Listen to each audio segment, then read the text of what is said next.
Hello, and welcome to my 10-year anniversary watch along of TNA Bound for Glory from 2013.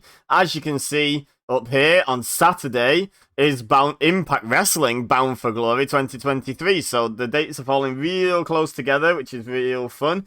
But yeah, this is Bound for Glory 2013, as we can see up at the top here.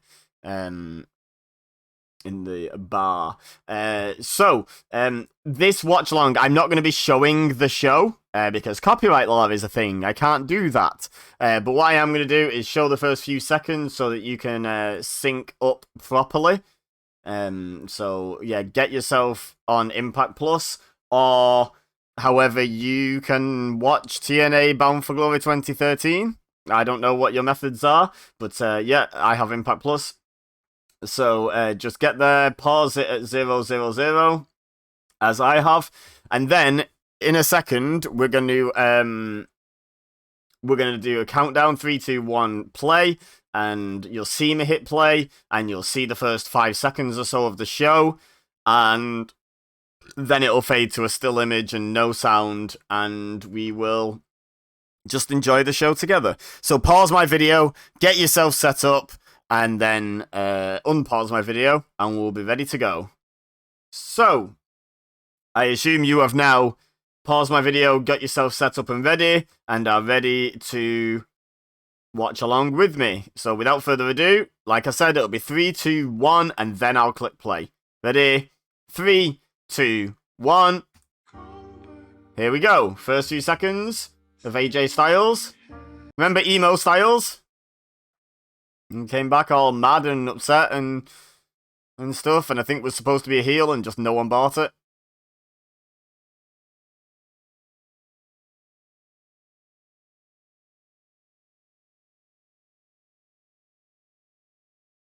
I tell you what, AJ Styles made such massive evolution here and may not have stayed with TNA for much longer after this, but it made the rest of his career in a way. Could clean-shaven, spiky fringe AJ Styles have made such an impact in WWE? I don't know. Maybe. He had the talent. Don't know, though.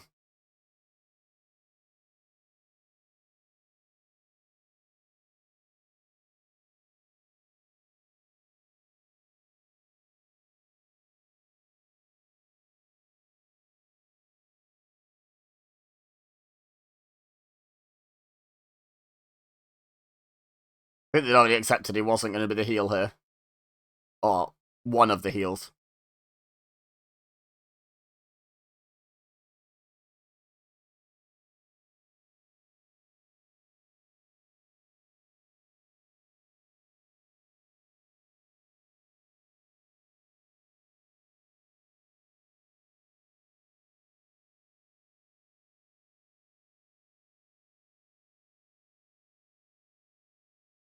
Bully Ray was so great in this era.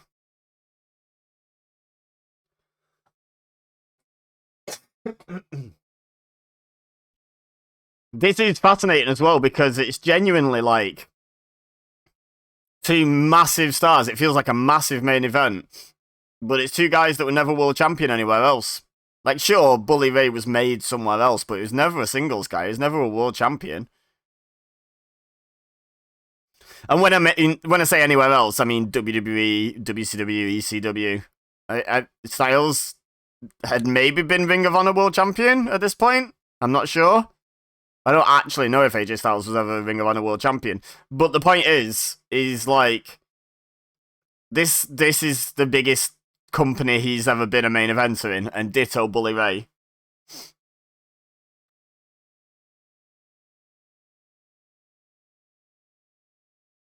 Do they still do the Bound for Glory series? Has that been ongoing? I feel like that's a dead concept now. Cool idea though.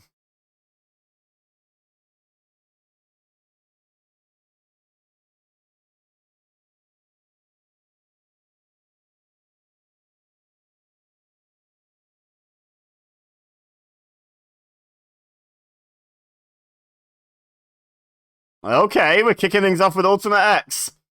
Nice. Is this Hardy? Is this Jeff Hardy? I believe it is. Yep.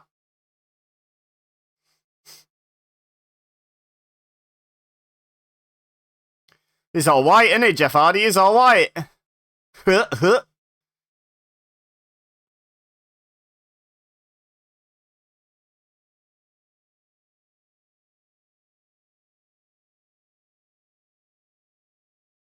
Just gives that guy a hug.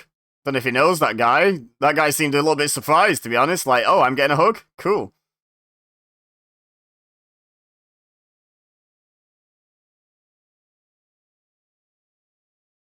Just give him... Is that a smiley shirt guy from WWE events? I saw like a lime green shirt with some sort of pattern on the front, which is what colour Smiley Guy's shirt is.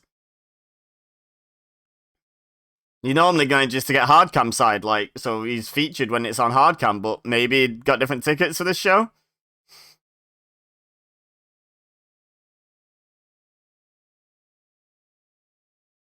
I don't think it is. I think it's someone else with a green shirt on. Okay. Do you know what? Like, more recent history aside, last sort of 5 years and social media activity aside, Austin Aries was damn good in the ring as well. This, okay, this is shaping up nicely already. I don't know how many are going to be in this. They might have already said on commentary, but I'm talking and not listening.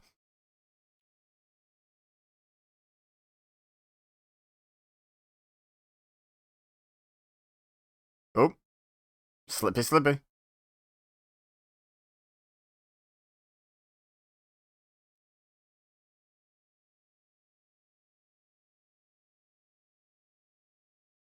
Okay, who else we got? Chris Sabin? Okay, I am not the world's biggest Chris Sabin fan, but... Oh, okay. Okay, so he's supposed to be disliked for... Right, they're doing the hate me for having a hot wife gimmick. Got it. Taz is on his side, and Taz was very transparent about being face and heel at this point. Yeah, he's supposed to be, like, intolerable, isn't he? Were they legit together? Because I know Velvet Sky was with Bully Ray for ages. But this is 10 years ago, so she could have been with Sabin at this point and not for much longer and then been with Bully Ray for ages. After that, I guess. Oh, okay. Right, like I was saying, I'm not the biggest Sabin fan, but I acknowledge he is really good. Like, he is legitimately very good. Speaking of legitimately very good. Hell yeah.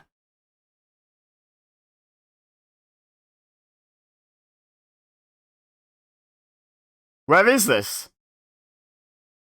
Oh, this is in Cali, is it? Okay.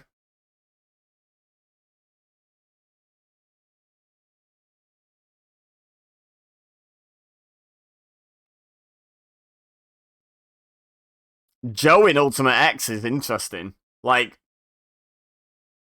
I don't believe for a second Joe is not capable. Like, don't give me that. You know, don't get me wrong. But, very different body shape to everyone else. So Manic started out as Suicide, which I believe was Austin Aries, right? So who was in the, outfit at this point?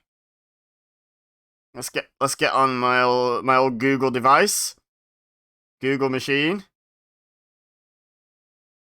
Who was Manic? TNA.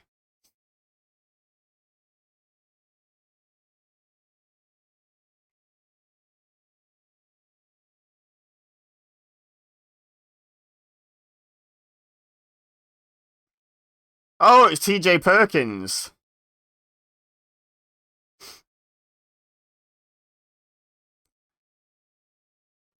TJ Perkins again. Also, despite maybe some controversial opinions, maybe not. Let's just not get into it. Because I can't remember exactly what the story is with him. To be perfectly honest. Oh, that was a shot to the post. Another very talented wrestler. This could be a very fun match. course, you shouldn't be surprised, really. The X Division was like the cornerstone of the X Division, of TNA, wasn't it, for the longest time?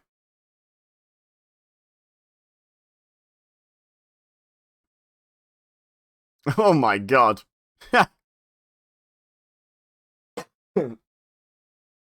Joe's having some fun. Yeah, Chris Sabin may be a heel. Maybe giving heel a little bit here. Bush. And Bosh.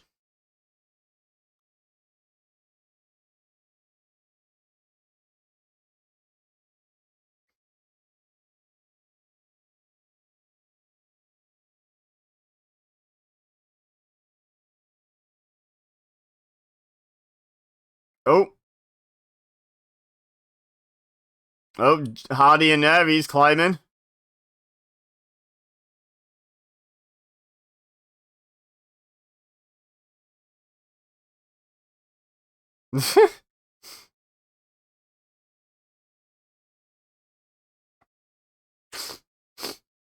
What? I feel like they don't know what they're supposed to be doing. Why did Aries even start climbing when he could see Jeff Hardy was there? That vegan-like strength.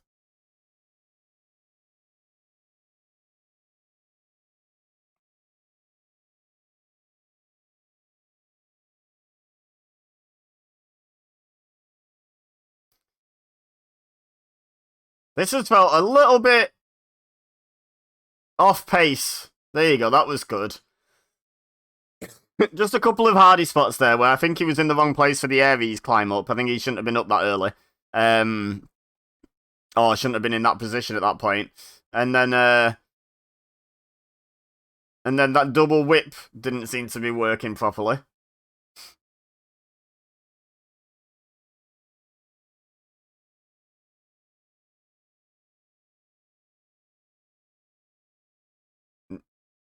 Oh, fully over. Nice.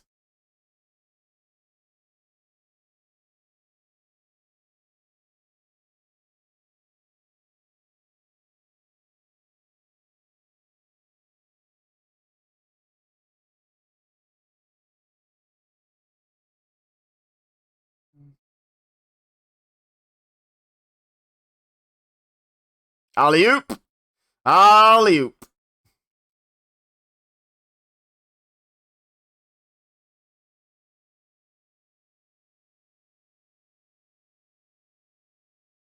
Splats him.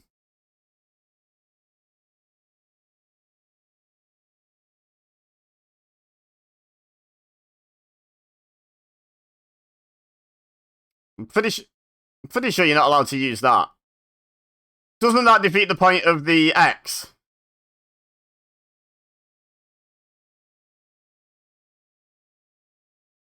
Surely ladders are illegal. I know there's not a lot that's illegal, but surely that's illegal.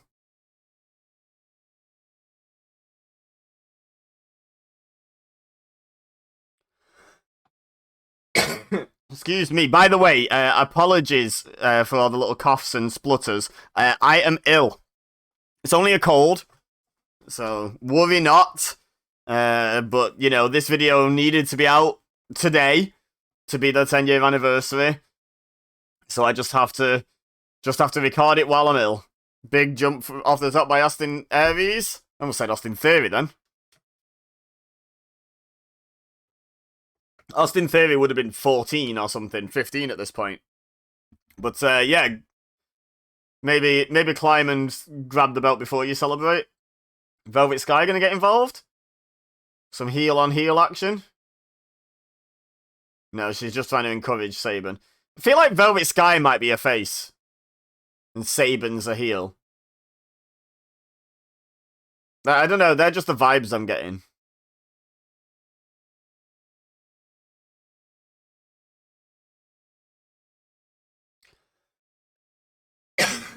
Oh, excuse me. Oof. Oh, he's really committed to that run-in for the big boot. Oh.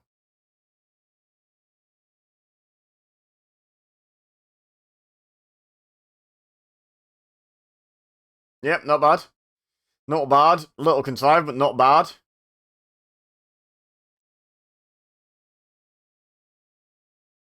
Fair enough.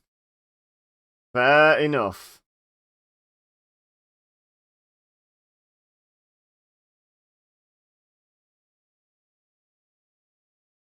So, Joe and Aries. Oof. Joe doesn't half throw hands well, doesn't he?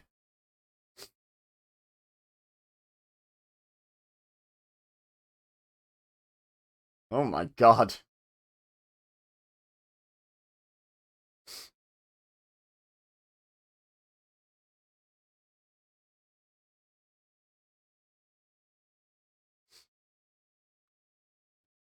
And it's supposed to be the puncher that gets punch drunk.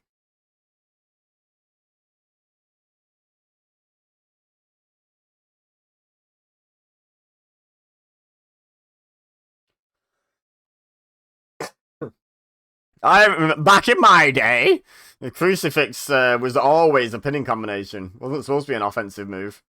Wonder when that changed. I feel like it was, anyway. Drop kicks for everyone.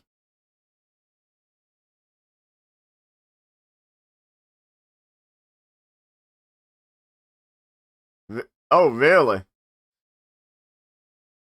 I can fully imagine that was a really fun match, actually.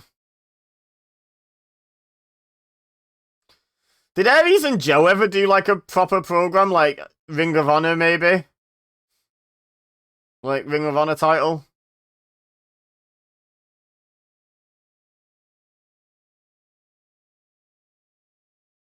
Oof.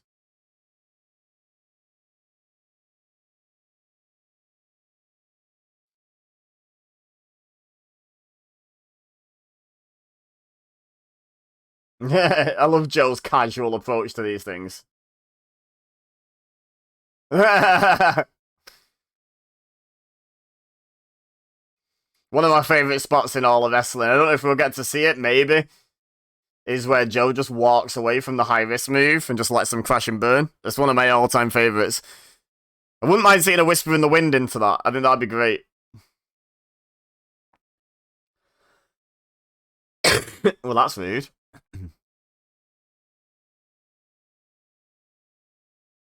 Excuse me.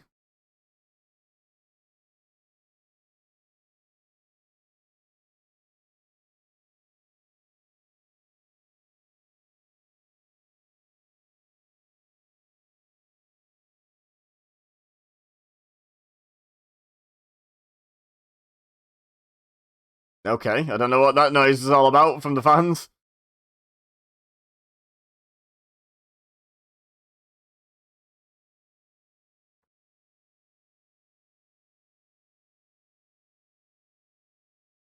Jeff, that's cheating. Why are we not booing Jeff Hardy for cheating?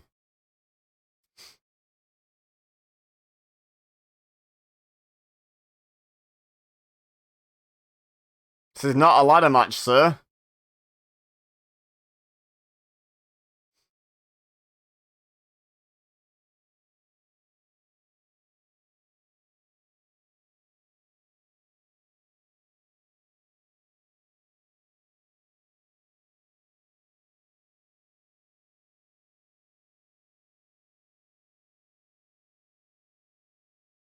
I'm not sure how I feel about a ladder being brought into Ultimate X. It sort of defeats the whole point, doesn't it?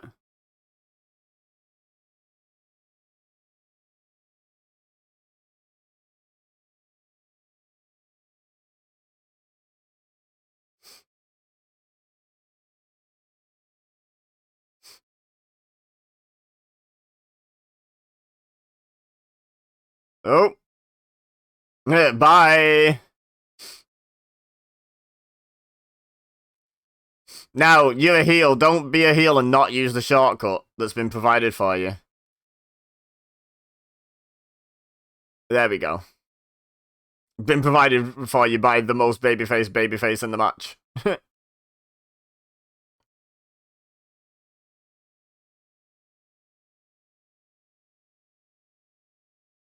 Yeah, I maybe would have tried to climb the ladder there.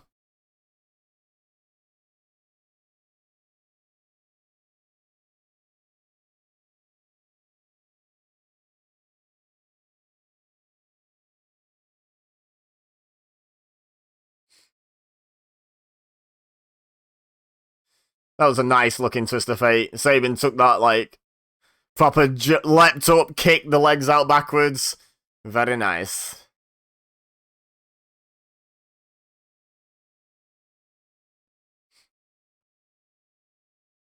You go.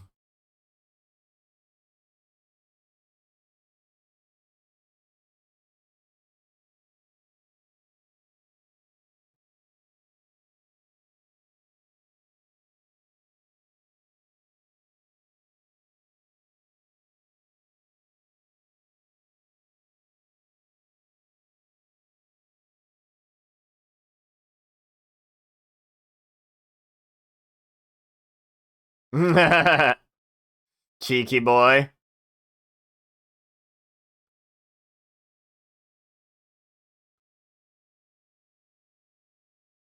That was a weird finish. I mean, for starters, it was a ladder match finish in an Ultimate X match.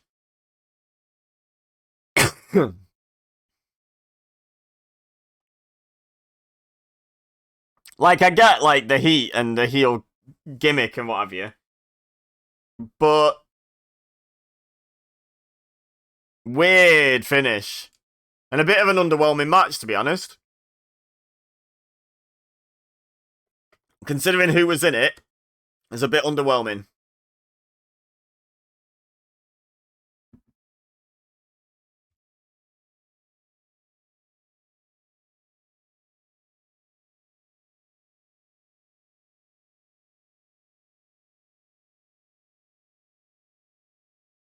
It was okay. I don't think anyone's gonna list this as the best Ultimate X match they've ever seen. Although that said, I feel like Ultimate X was always a better concept than it was a match. Like, there's been some good ones, don't get me wrong. I remember the tag team one in recent years with the machine guns, funny enough, with Chris Sabin in it. That might have been like last year or the year before. Might have even been the year before that. I don't know. The pandemic was crazy, right? Who knows what year was what? But yeah, it was. That was good. They told a good story with that, though. It was more about the story being told than the X, and I think that worked well for them.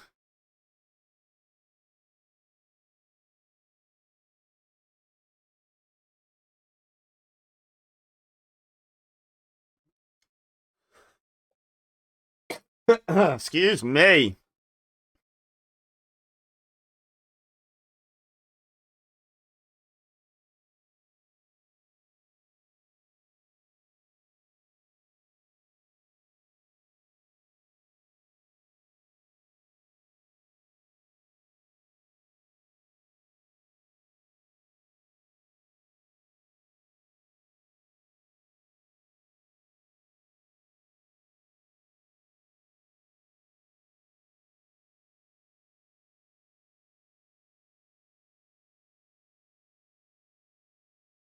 I'm gonna try and pop a cough sweet.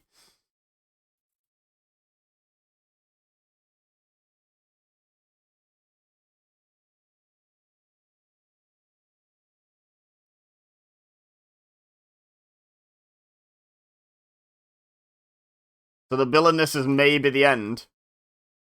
So what was this? Was this like his first match? I feel like his first match being against Jerry Lynn sounds familiar. Oh! You're quite far there, Jerry. Vicky Steamboat. I don't think this was maybe his first match then. Oh, it was his first title win. Okay.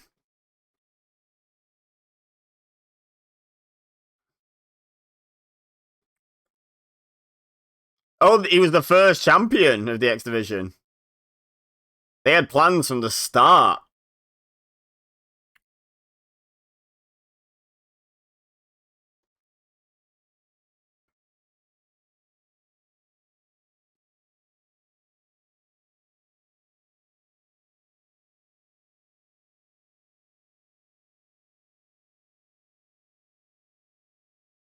Was that his music when he started?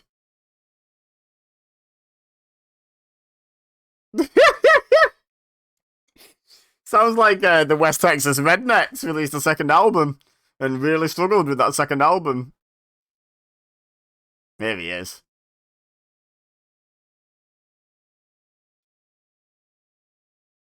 The difference in talent, none. Like, he was always super talented. The difference in like how much he feels like a star, astronomically different, right? Bad Influence! We've just seen AJ Styles, now we're seeing Bad Influence, the only TNA merch I have ever owned. I have a pair of AJ Styles gloves from the TNA era, and I have that exact shirt that Frankie Kazarian's wearing in yellow, because they released it with a few different colour fonts.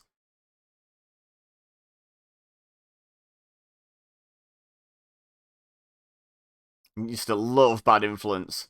Not just because they're so damn talented, they were just really fun to watch as well.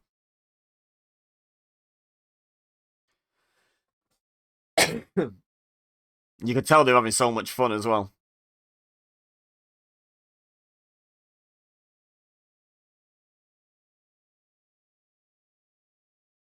Wow!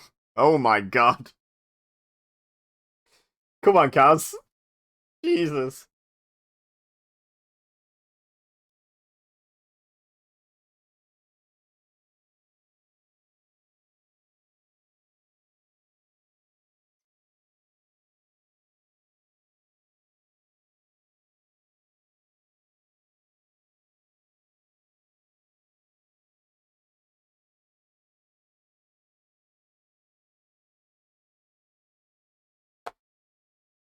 Turds.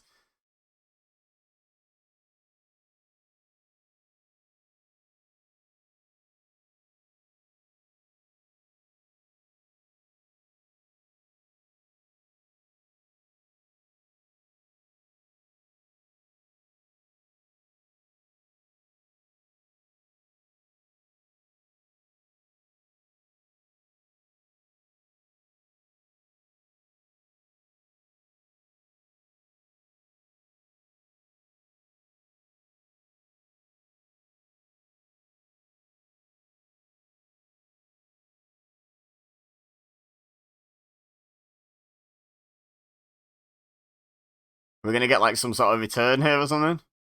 They're in gear.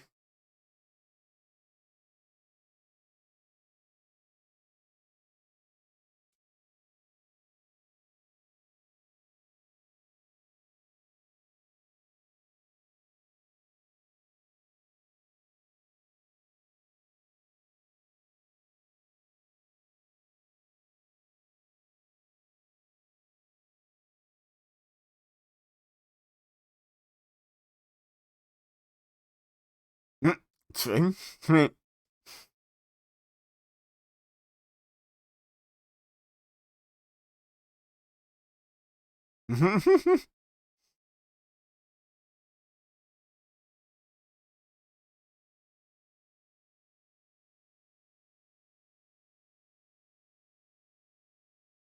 Games.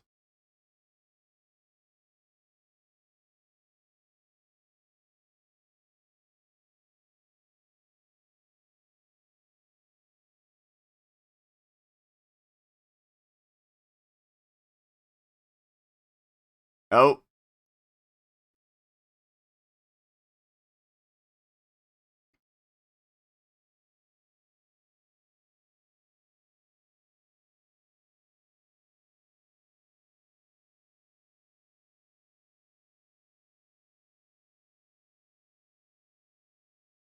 Why do EY's trunks feel uncomfortably small?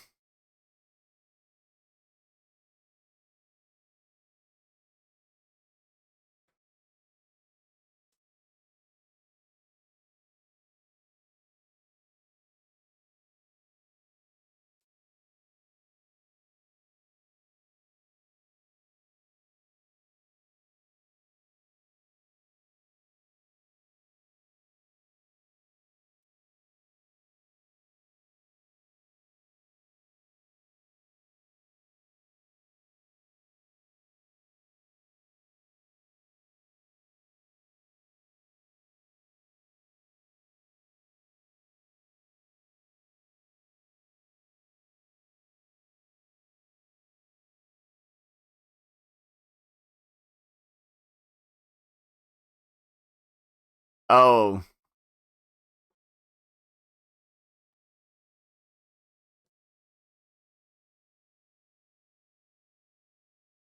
So it's been EY and Joseph Park. Yeah, okay. Joseph Parks, whichever he was.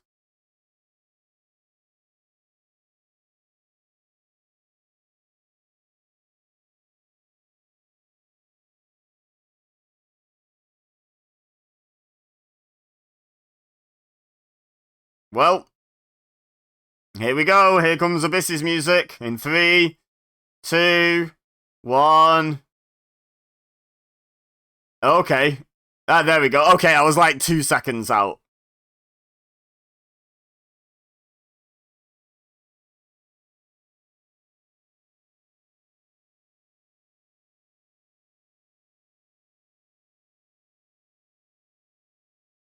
San Diego.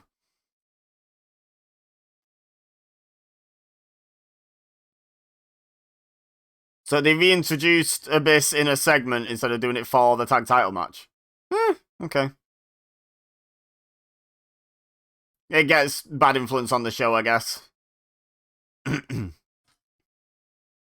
if they get to look terrible in their segment.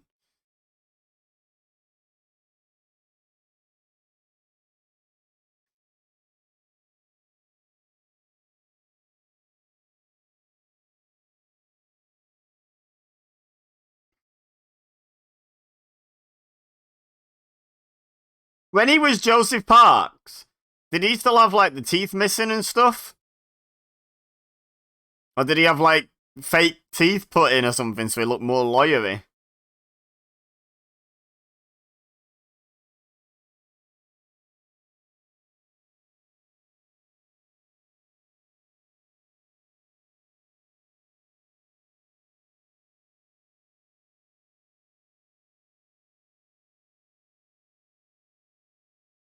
So there's a lot of criticism around this era, maybe a little later, of trying to make Eric Young the Daniel Bryan of TNA. Because obviously that was 2013, the start of it was just before this, and obviously culminated in 2014. And then they sort of did the same thing with EY. I think kind of doing Team Hell No with him first. I did that brazen about it.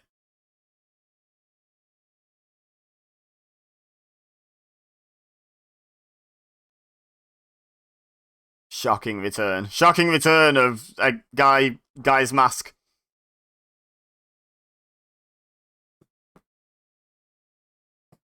Thrilling.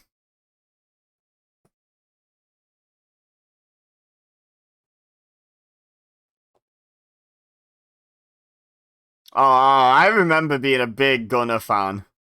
Speaking of people that ruined it.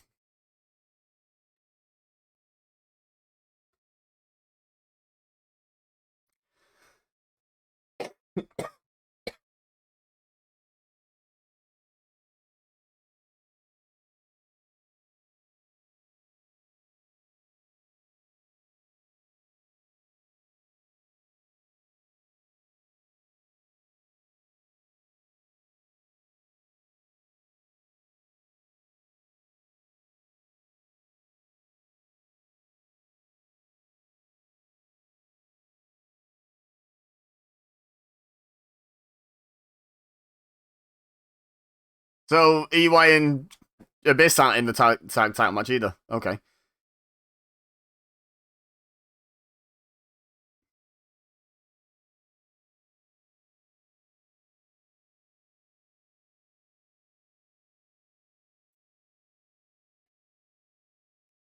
So that explains why they brought Abyss back in a segment, not in the match, because he's not in the match.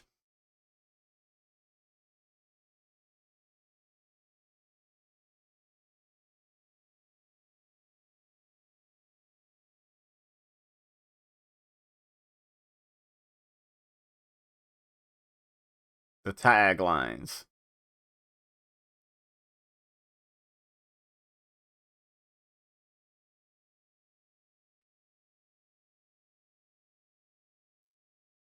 So the 14 tag gauntlet, we know that Josie Park and EY were in it, and we know that Bad Influence are in it. And we know that the Bromans are in it. Who was the 4th team? Someone let me know in the comments if you know.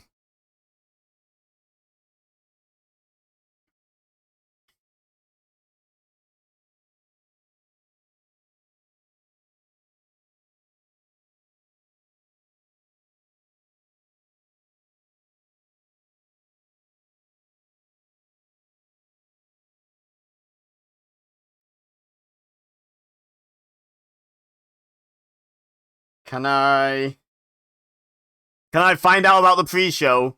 Who's that? Oh, Mr. Olympia.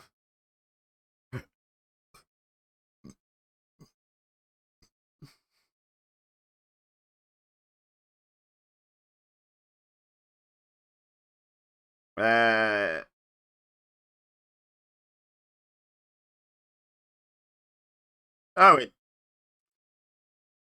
literally doesn't even say who was in it.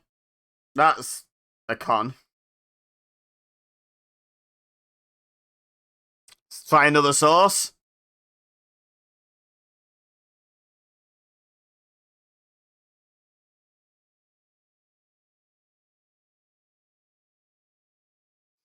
Right. Oh, Chavo and Hernandez.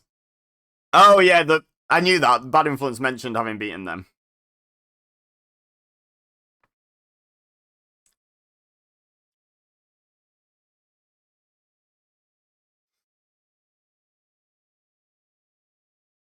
Modern day Viking. Don't remember him ever being nicknamed that. I don't remember this team, to be honest. I remember Gunner in TNA. I don't particularly remember this team. Remember the Bromans.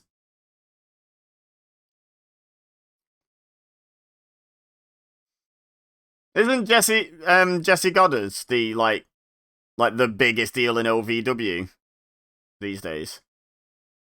Oh, it was like a year ago or something. And obviously, we've got Robert Stone. Oh,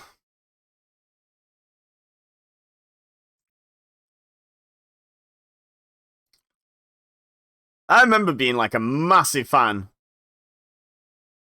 of Gunner back in the TNA days. I thought he could be like huge, like world champion huge. Some people shouldn't be allowed social media.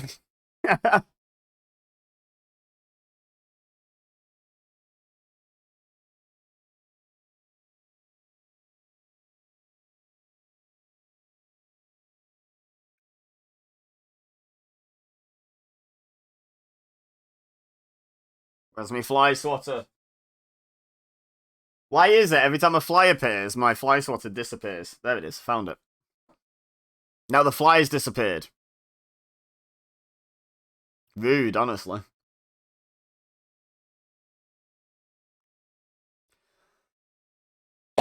Oh, they've got the heels on the wrong side. So WWE, when they do tag matches, always have the faces on the top left. So you can like watch the illegal man craving the tag for the hot tag. TNA have decided to do it the other way around, probably just to be different.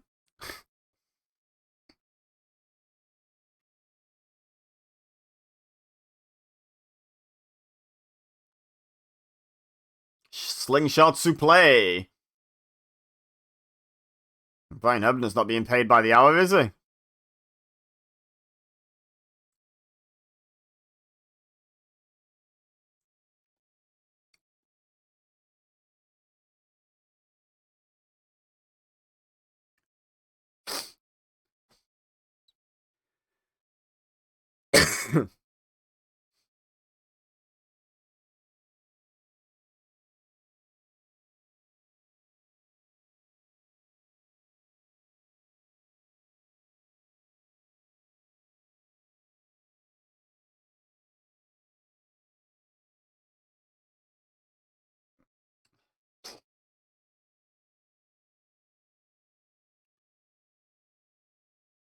Okay, here we go. Here come the heels working the faces. I'll be honest, like, the Bromans were really good at doing their gimmick and stuff. Gunner was good at short and intense. James Storm was a really good talent, but like, 1 out of 4, I'm really hoping this match doesn't really go that long. I can't imagine it being amazing and long. Can you imagine it being like a pretty short and sweet kind of match? 10 minutes. 10 minutes tops, please. Tops.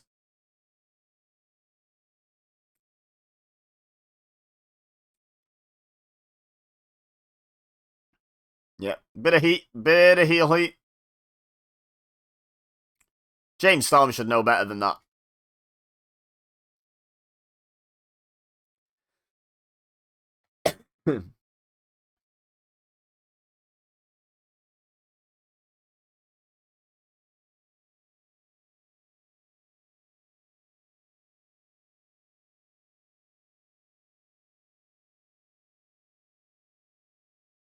Six to 8,000 gallons.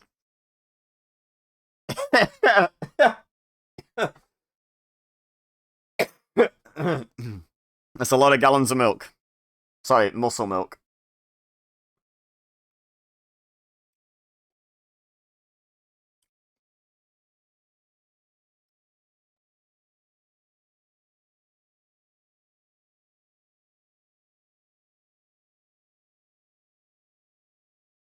Nice.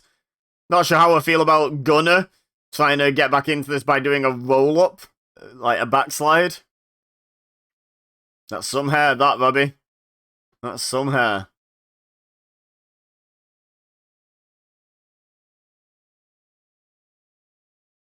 I'm really looking forward to that match.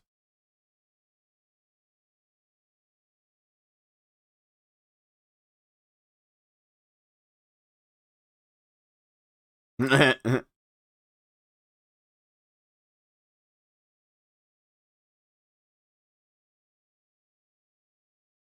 we go. Yes, get us the hot tag.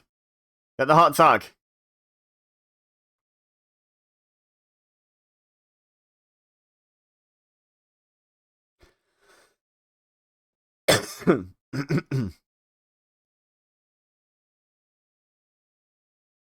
Damn it. I was really hoping that was going to go real short.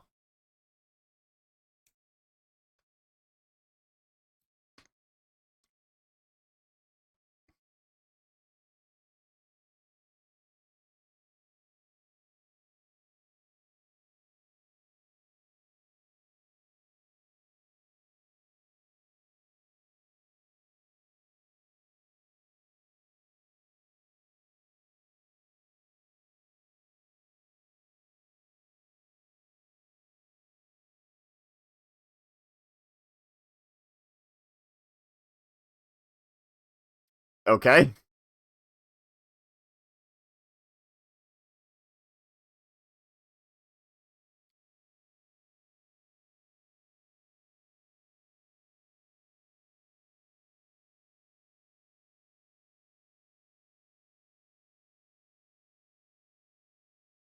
I mean, fair play, because that looked like it was going wrong at one point there, so fair play for actually executing that.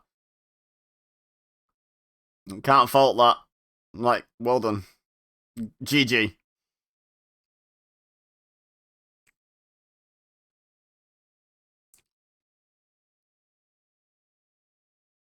Every time they say modern day, my head goes Maharaja.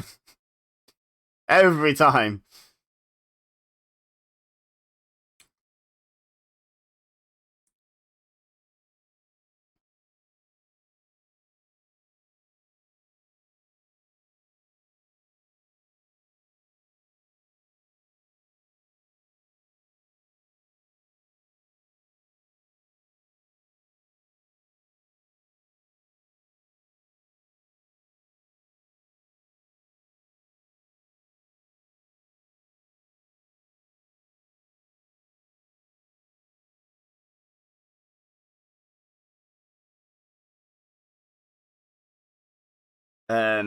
What, right now?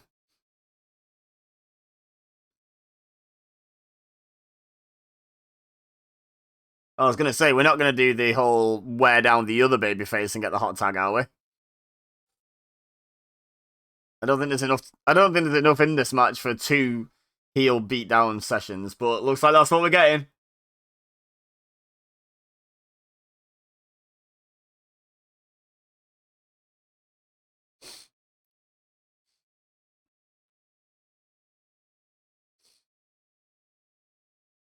What did that trunk say? I'm sure Jesse Goddard said Big Mama. Oh, what? Look at Storm bleeding out of his thigh. That can't be good. Oh, nice. Wonder what he's done to his thigh.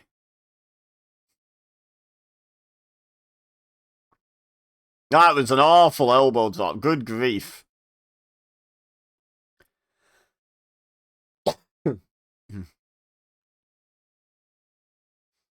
Yeah, what? I wonder what he did. I didn't see anything.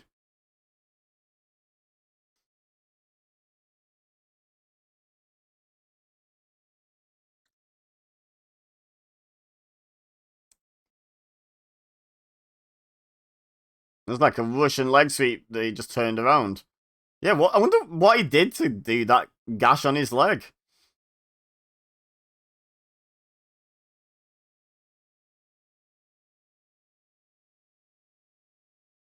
Lands on his feet though.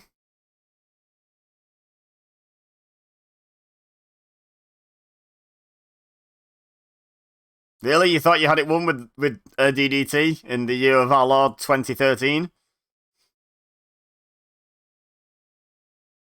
We've got a beer chant being started by two men in the front row.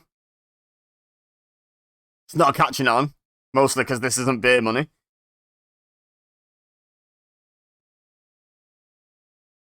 Oh dear.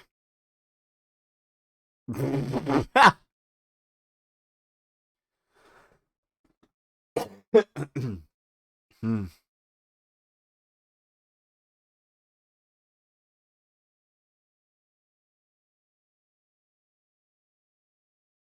The gun rack.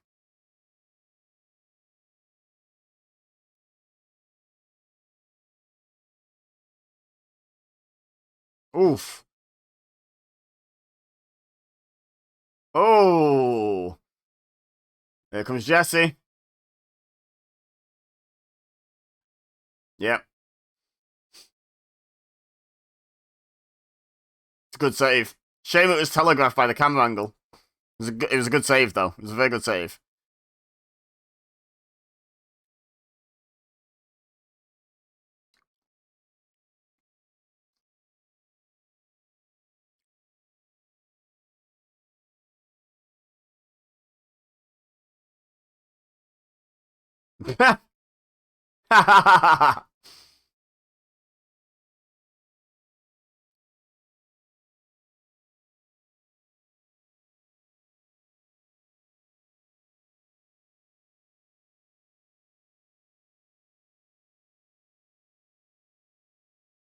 Oh, we are. We're gonna have.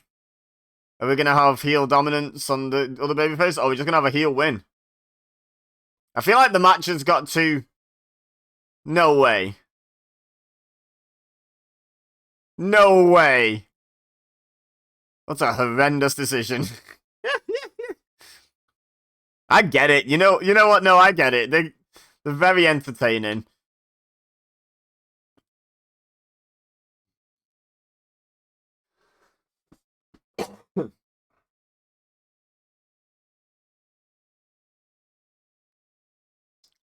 I want to know what the hell happened to James Storm's leg. It's like he got like stabbed in the thigh, but by what?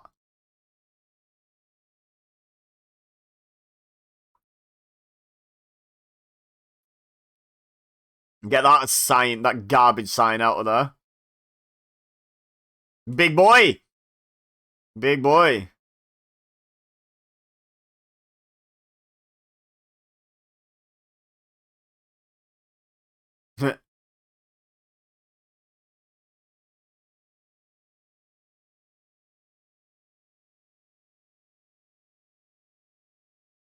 Weird booking, but I sort of get it.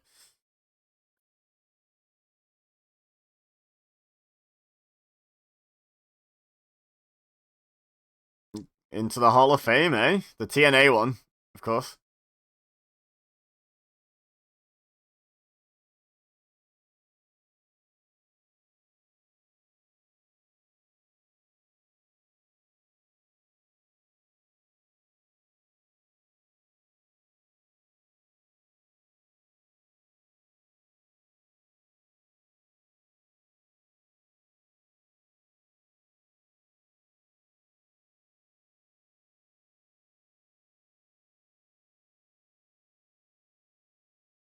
Hey, look, it's the SmackDown General Manager. Hey, look, it's the SmackDown General Manager.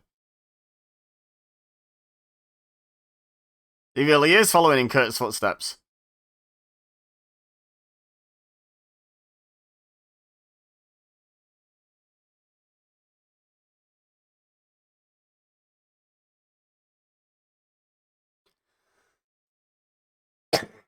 Yeah, that's not a controversial opinions thing.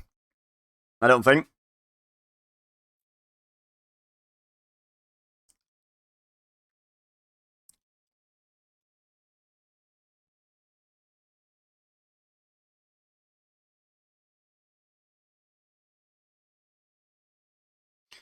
What size neck do you reckon Kurt Angle wears in shirts? I mean, it's kind of hard to tell because like he doesn't have a neck, so you have to like measure it around his chest or something. Like his neck is like just his head. It's crazy.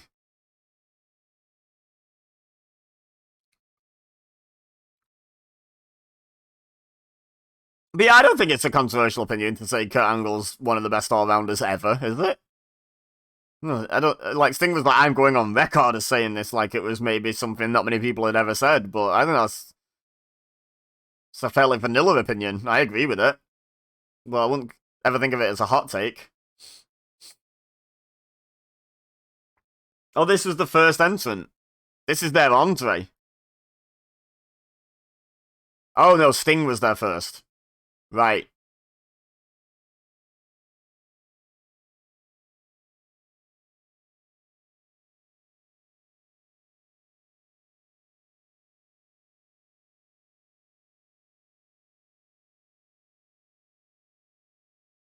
Oh, so the first one was the year before, and it was Sting.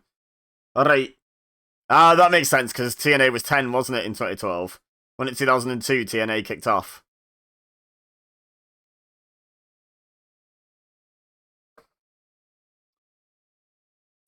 What's in the box?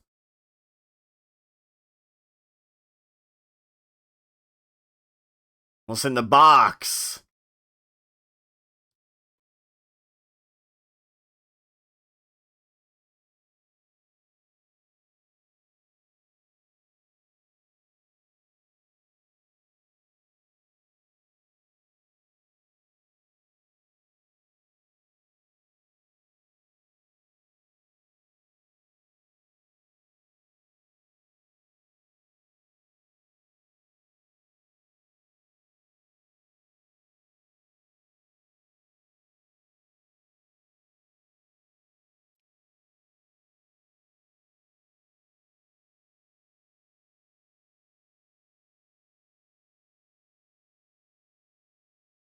Woo!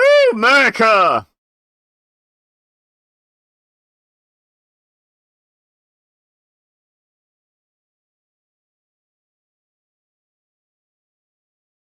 See.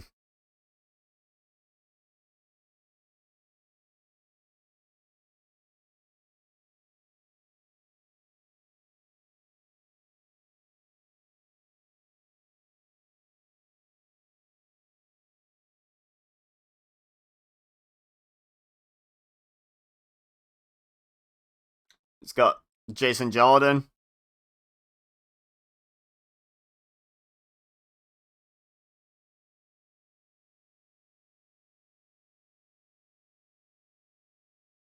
You better have Jason Jordan with him or I'm rioting. He's in his gear. Okay.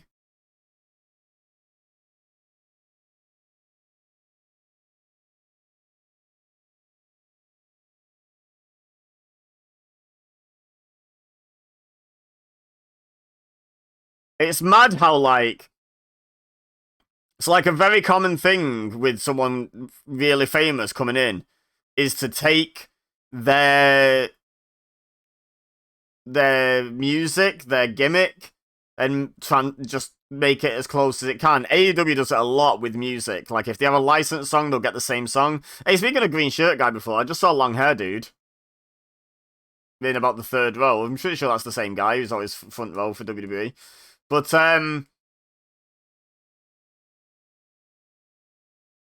Yeah, his music's so different. Like, no play at all on the old, like, music from WWE.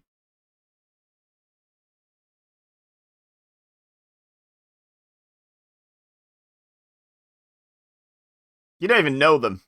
Don't give me that.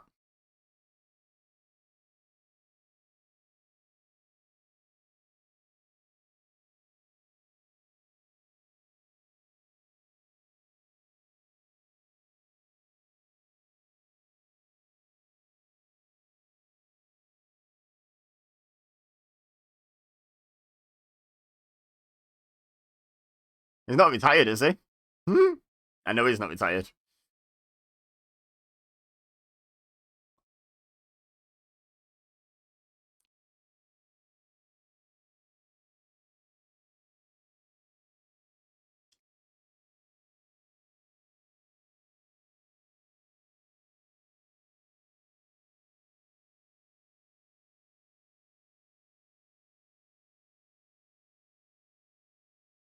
That was quite the underwhelming speech.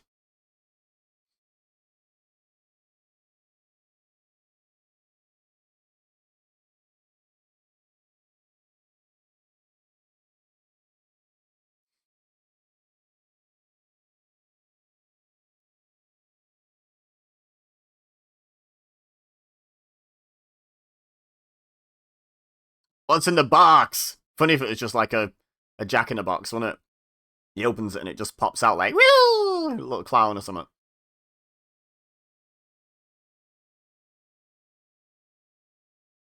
A watch? It seems weird.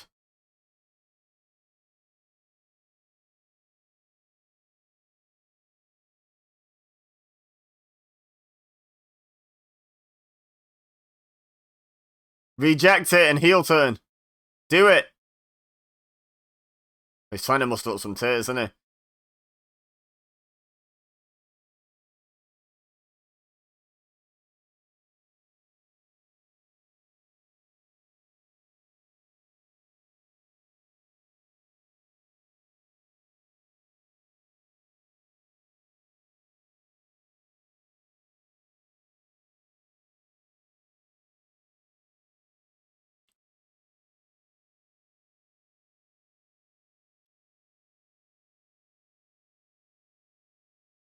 Reject and turn heel. Do it.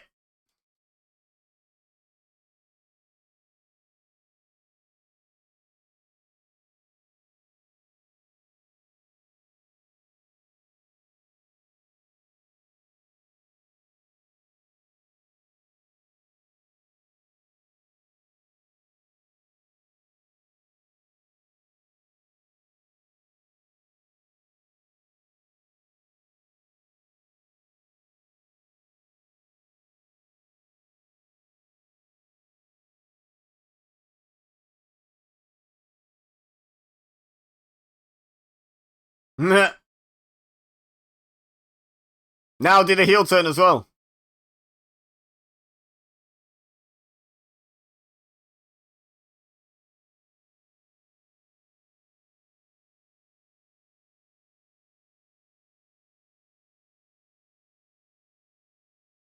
His ears are so tiny. And his neck is so huge. It's mad.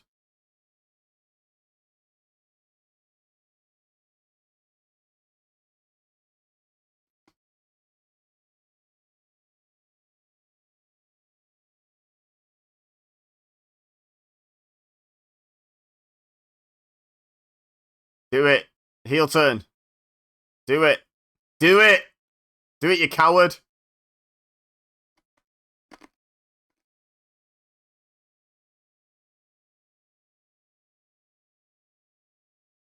I thought it felt a bit like he wasn't feeling it. Heel turn. Heel turn. Ah. Cowards. Yeah, it felt a bit like he wasn't feeling it. And I was like, is he just phoning it in? But no. Angle is such a master of his craft. That was part of the performance. And I picked up on it. What a weird...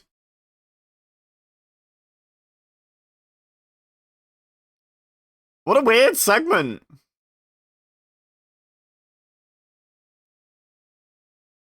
So I'm guessing this was his first world title.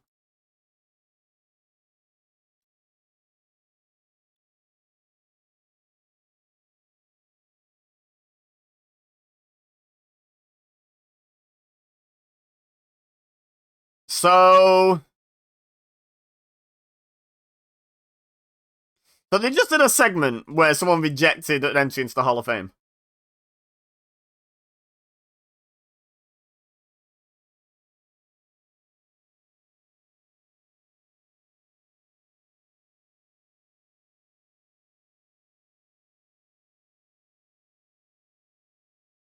Oh, EC3 showing up.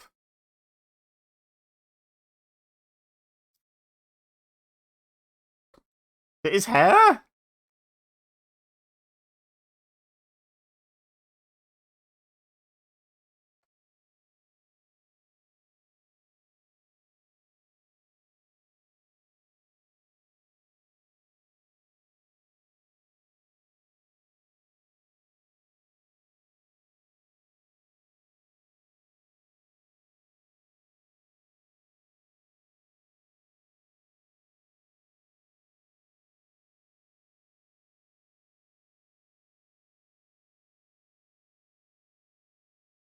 Who'd have thunk that that method of debuting was going to lead to him being like a really big star for TNA?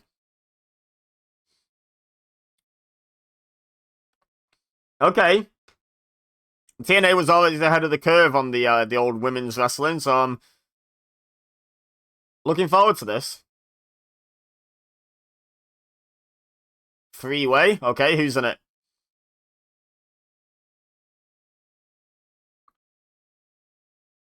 Okay.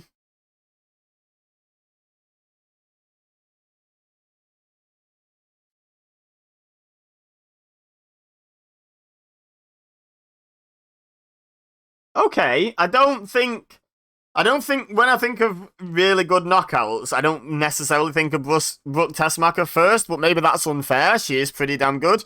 Gail Kim, however, is definitely in that list. ODB's a new champion, though.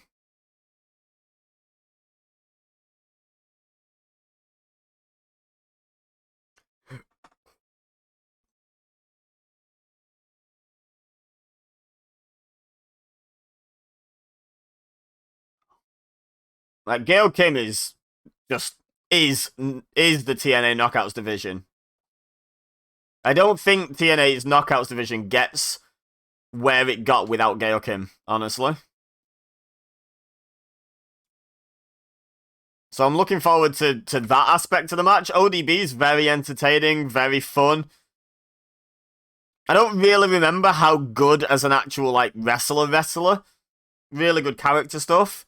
And Brooke again, I'm sort of on the fence about, but let's just see how this match turns out.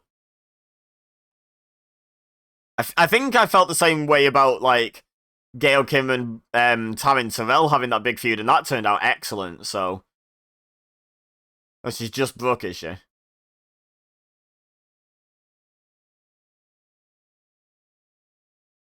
World champion.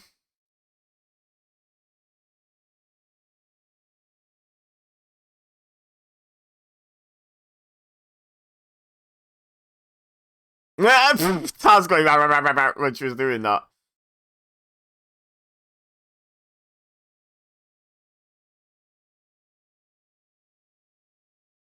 Might happen, possibly. There's such confidence, Taz. Such confidence.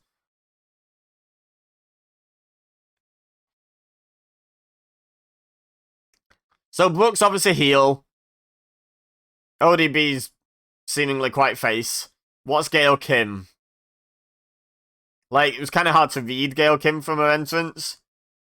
She's got a bit of Charlotte Flair kind of swagger to her, where she sort of behaves the same whether she's the face or a heel. She has that confidence slash arrogance, and the line between the two is so fine that like you don't really see much of a difference when she's portraying one to the other.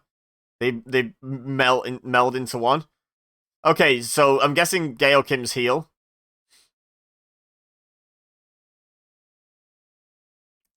Oh no, maybe not.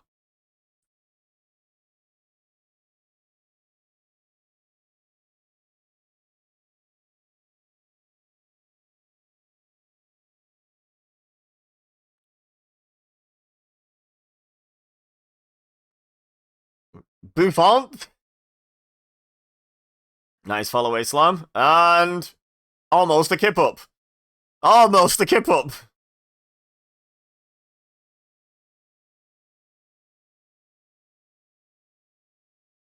Oh, bar Felicia. Oof. God's sake, Taz. Don't make me laugh. It makes me cough.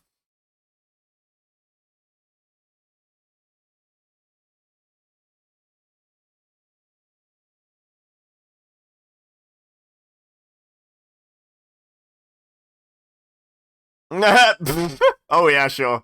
Oh, well, we're really seeing the advancement of women's wrestling here. Thanks, girls, for proving my point. So far, the main weapons we've seen used have been ODB's boobs, Brooke's bum, and ODB's crotch. So yeah, thanks for the for proving my point about how ahead of the curve you guys have always been with women's wrestling. God's sake.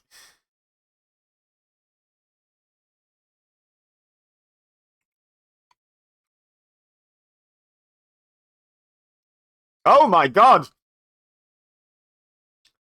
That was like the original Keith Lee Adam Cole. that pounce. Oh, do you? Interesting. Probably because of her practicing that move on you.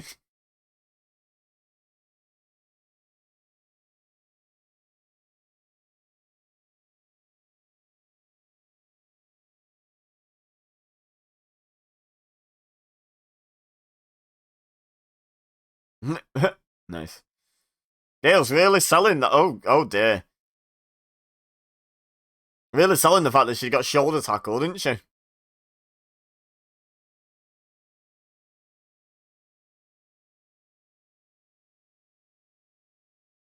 What? What are they talking about?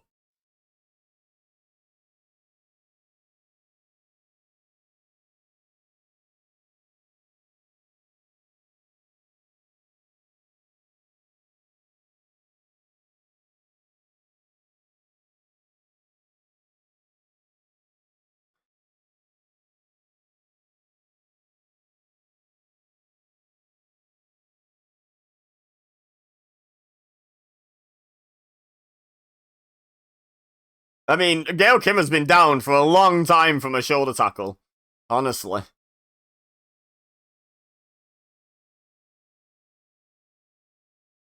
Like, yeah, she got knocked to the outside, but it was literally a shoulder tackle.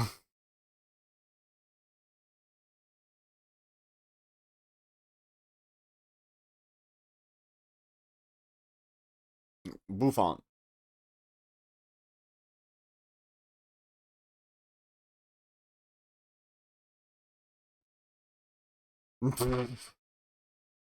Okay, so I apologize to everyone who I said TNA were really ahead of the curve on the old women's wrestling thing, because this has been archaic, honestly. I feel like WWE were further ahead in 2013 than this.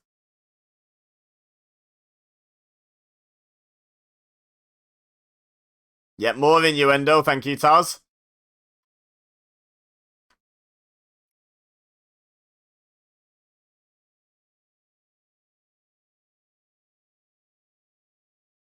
What?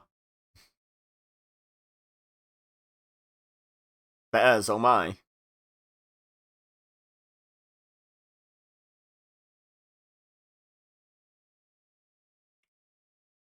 That was a spear?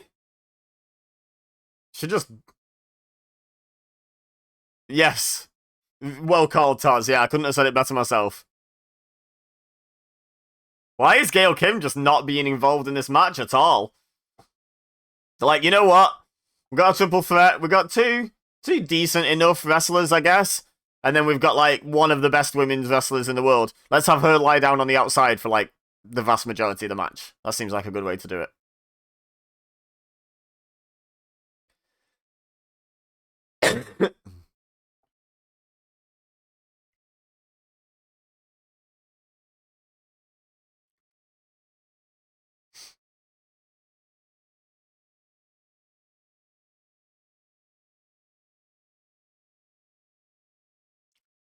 So there's no DQ, so what happens in a vote break? It's TNA, so Lord only knows.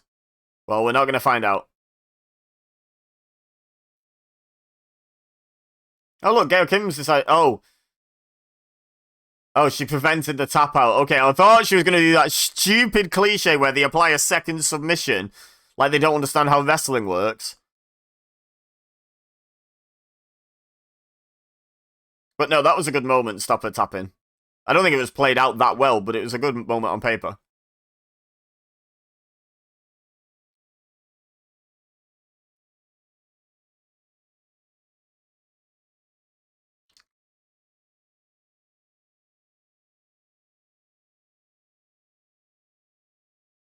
Oh, I think I see where they're going with this.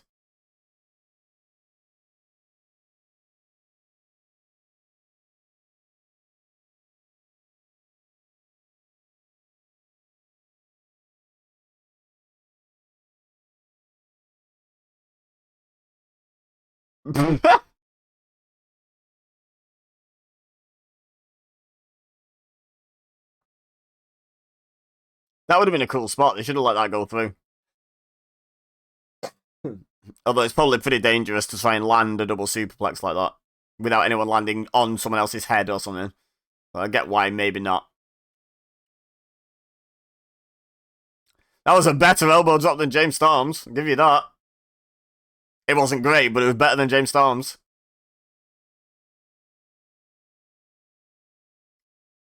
I hope it's happening to you as well. This is about the third or fourth time. Why does it keep fading to black and back in?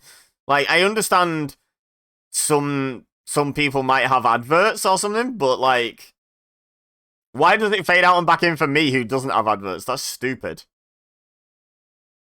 Obviously, this is on Impact Plus.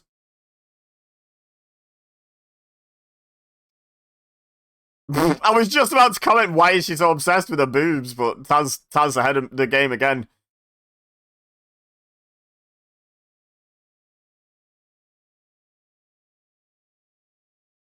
Yeah, watch what's happening with those shorts there. Good grief.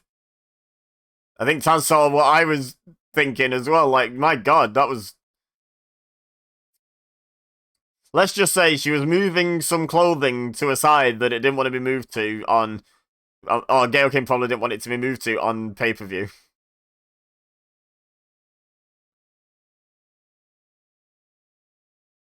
Oh, bar Felicia. Excuse me. Again, Taz, I was telling everyone how far ahead of the game TNA was with the women's stuff, and all it has been from the two male commentators is innuendo, and all it's been from the female wrestlers is boobs and bums and crotches.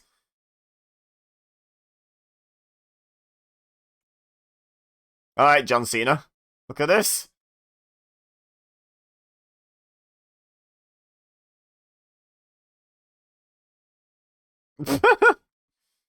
Clearly, Gail Kim weighs absolutely nothing. This is genuinely quite impressive. Oof.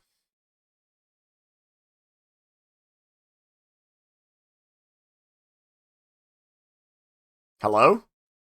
Awesome Kong. Please be Awesome Kong. Save us, Awesome Kong. Oh, it's that Lady Tapper, isn't it? Yep, there it is. No, she's just breathing heavy, my dude.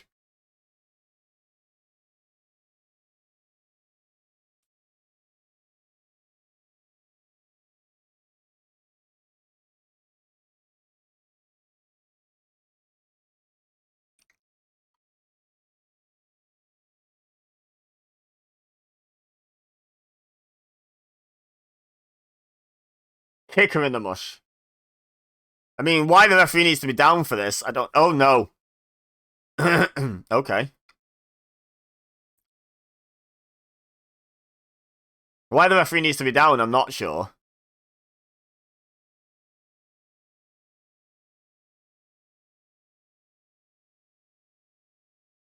Well, she put her down.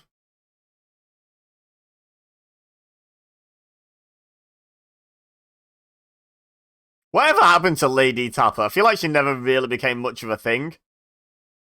Another title change! TNA, you're going crazy.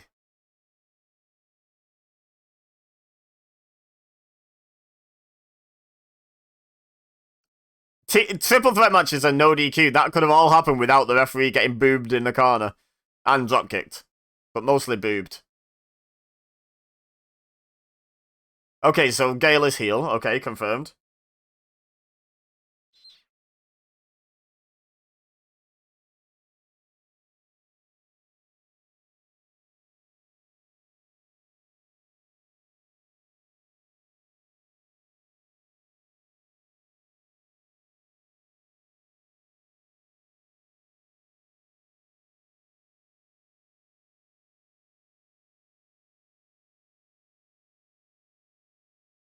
Okay, maybe she was face before that.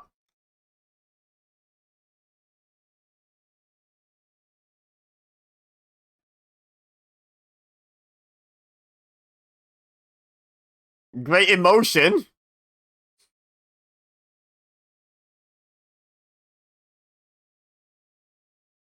Yeah, good question, Mike Tenay. Mike Tenay asked of the bookers.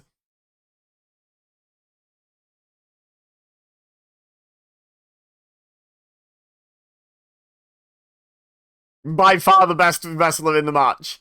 Definitely needed the backup.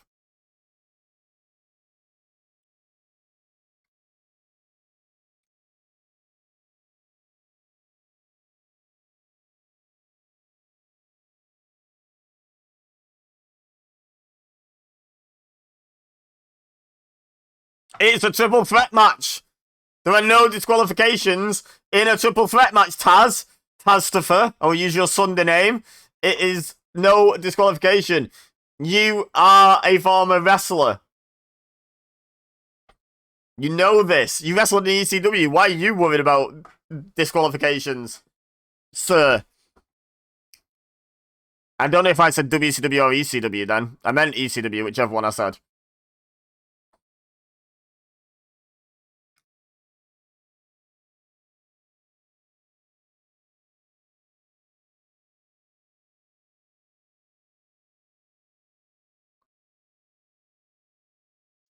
Yeet. Oof.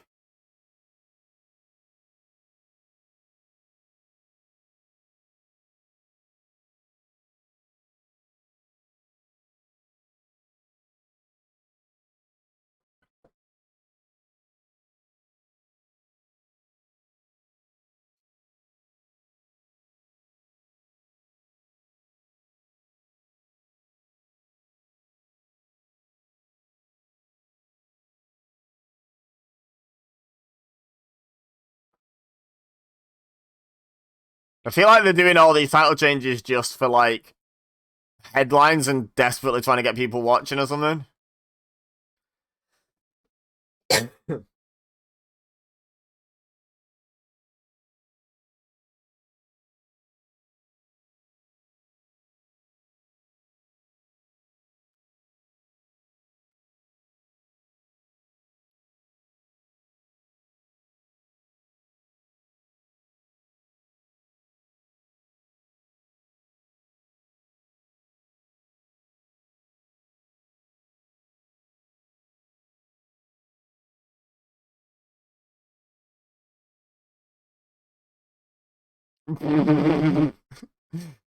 Okay, that title change was probably worth it just for that segment.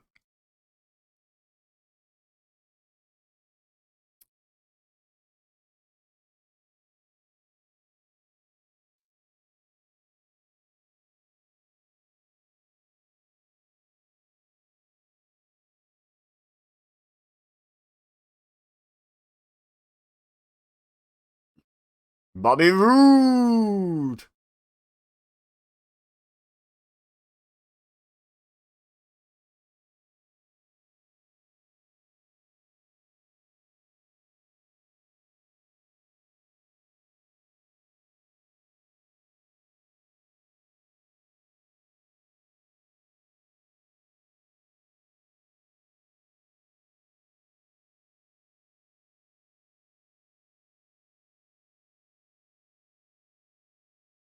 I is. I is more worthy.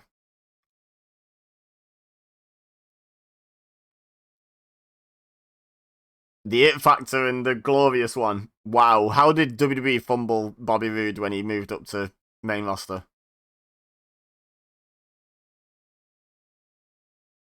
Us. Bound for Glorious.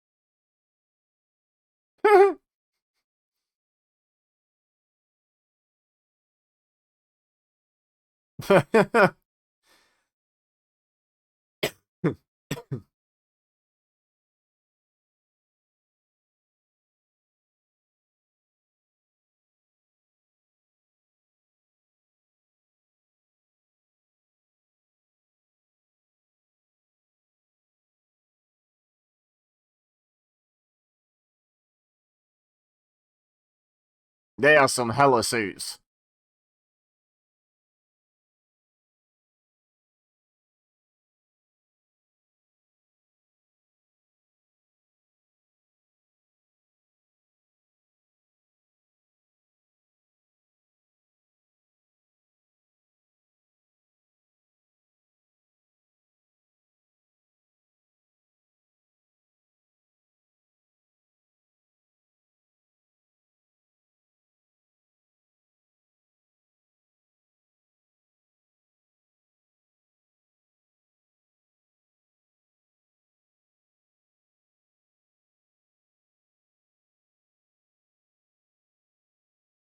Oh,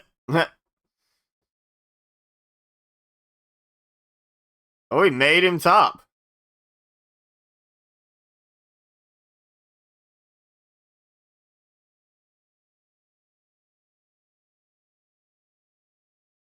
Is this a designated submission match, or are they just going for sub pride?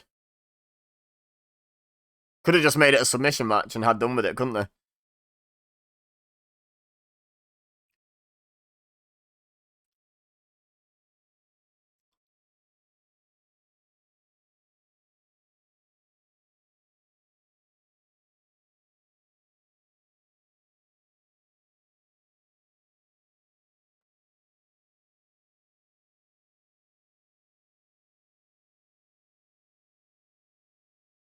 Bobby Roode's great. Like, NXT, TNA, doesn't matter. Just great. Big fan. Big fan.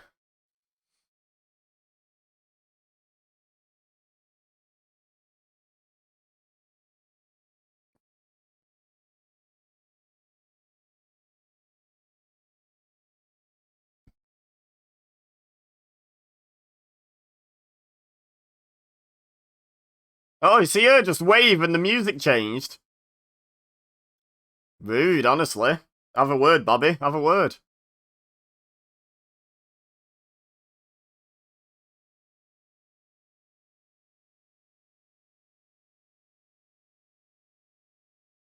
Yeah, what was I saying before about Kurt Angle's music being nothing like his WWE music? I guess TNA were never really that guilty of doing that, though. Like, I don't remember Christian Cage's music being a lot like Christian's, or Kurt Angle's being like Kurt Angle's WWE music, for example. Like, I'm trying. Sting, maybe a bit like his later WCW guitar music, but not really, I guess. I don't know. And that wasn't WWE anyway. But yeah, they took a chance with Kurt Angle's music.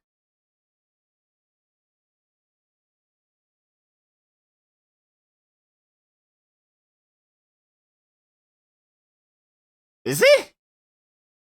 13? No, 13? Oh, okay. That helps, I guess.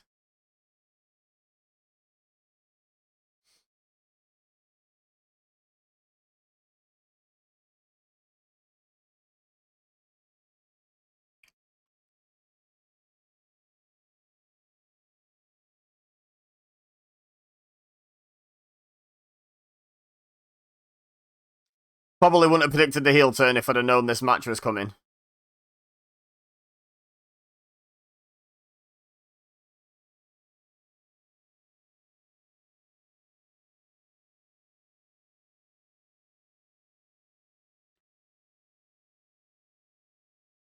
So he's got ego on his trunks. Him and Bad Influence officially aligned here, because I don't really remember that.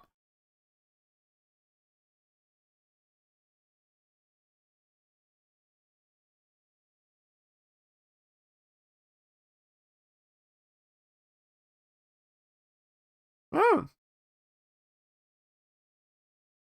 So Bound for Glory 2013 features a lot of matches featuring previous Bound for Glory main events. That's interesting. I don't know whether they did that on purpose, but so far the last two main events have been in the same match with each other again.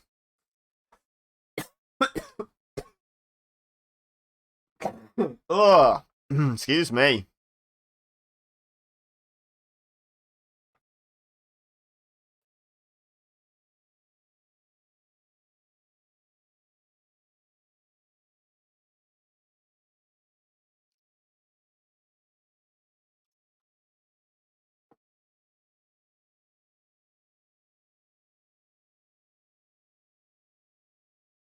Oh, he powders. He powders.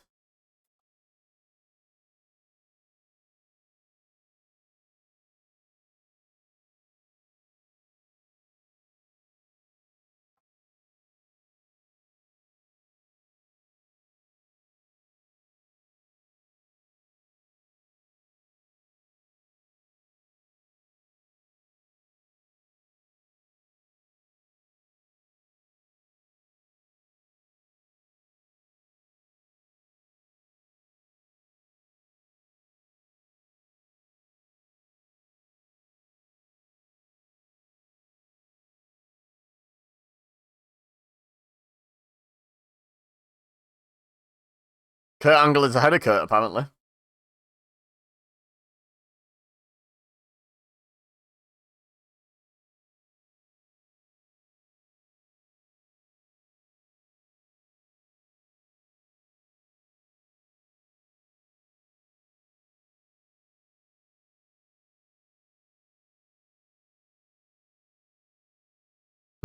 Are you saying? Repeats his point exactly.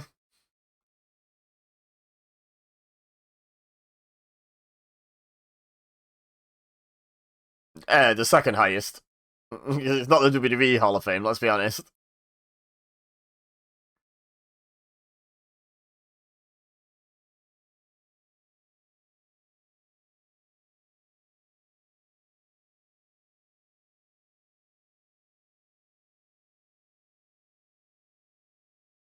I think Mike today was trying to figure out if that was a really bad angle slam or a belly to back suplex then.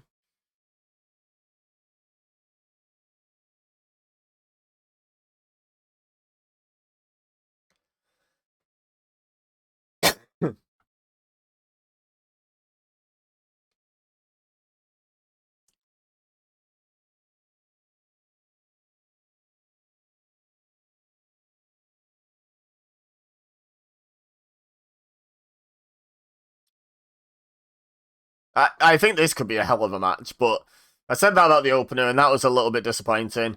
I was expecting big things from the women's match, and that was what it was. It was fine, I guess. But surely Kurt Angle and Bobby Roode can't possibly underwhelm. Surely they're both just too good to underwhelm.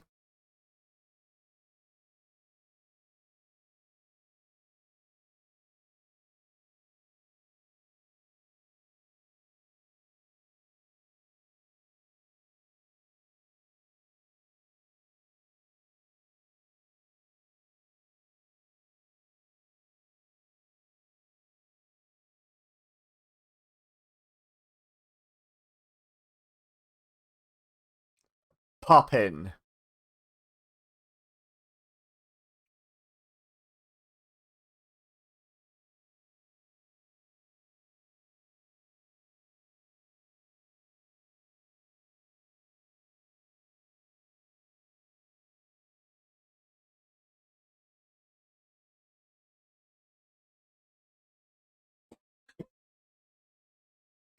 Oh my god.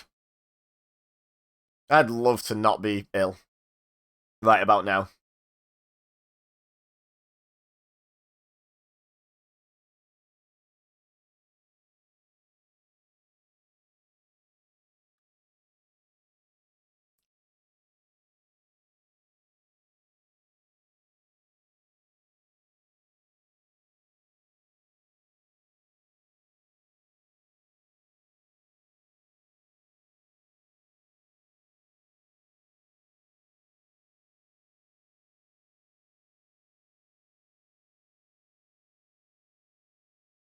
Nope, another little fade to black. Hopefully it doesn't take us too much out of sync if you're not having that.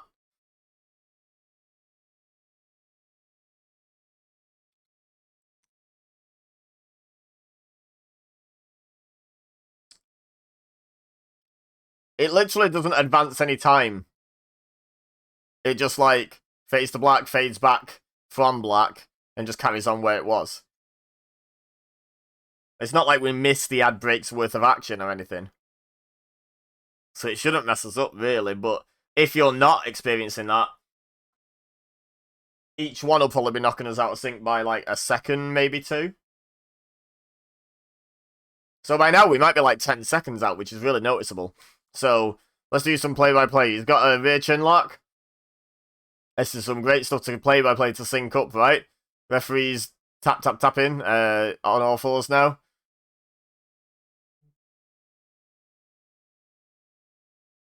I'll try to call it exactly as it happens. So Kurt, there you go, is up onto a foot. Rude's onto both feet. Knee off the mat. For Kurt, that is. Elbow. Elbow. Ropes. Back elbow. There we go. Right. You should know now if you're in sync or not.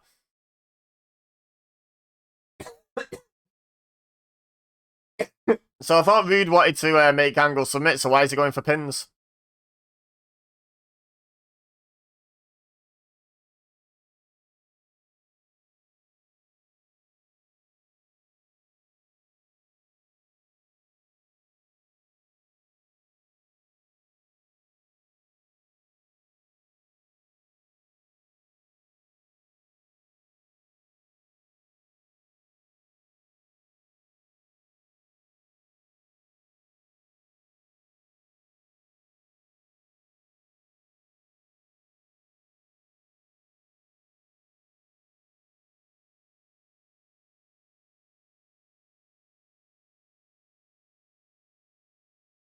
He's not having a good time, is he? Wonder why he chose to have like a black mouth guard so it looks like he's just got no teeth at all on the top.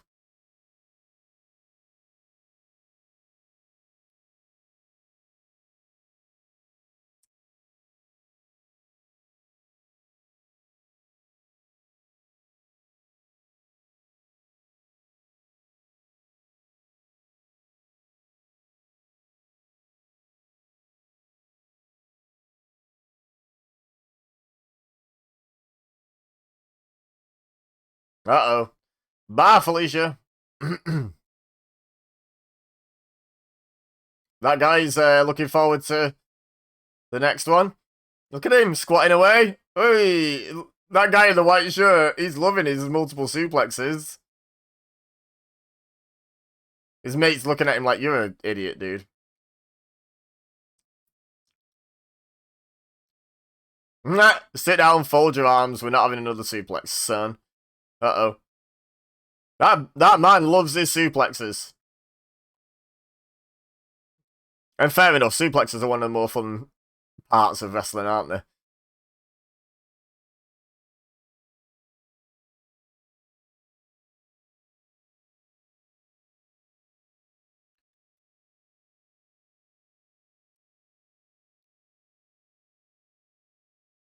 So I will say one argument against making it a submission match is you limit near falls and just dramatic moments in general and just story beats and matches by not allowing pins.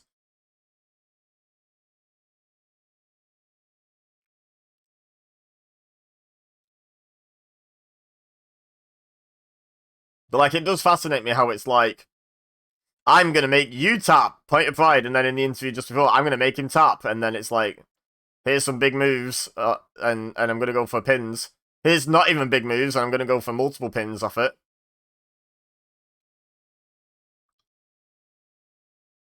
Oh, we got blood. Blood in the mouth at Kurt Angle. Oof.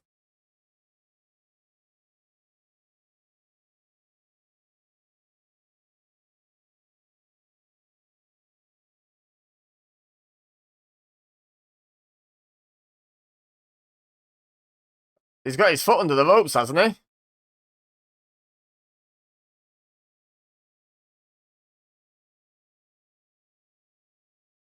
That's how you apply a crossface.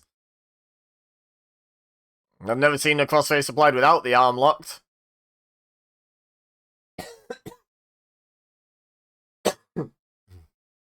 Thank you, Taz, for pointing that out.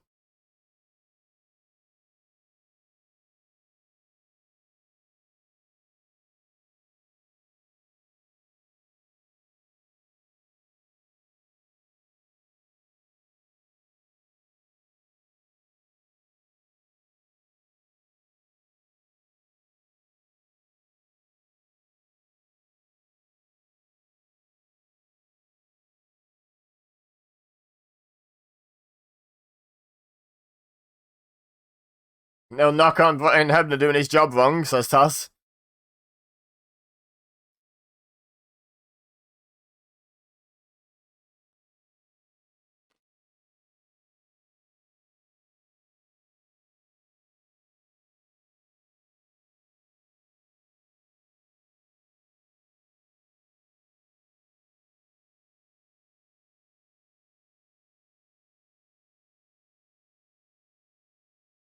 Big back elbows.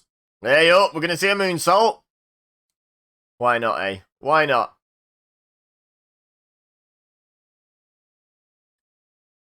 My money's on he misses. Yep. Such a nice, beautiful, floaty moonsault, though. He's already tapped in a segment.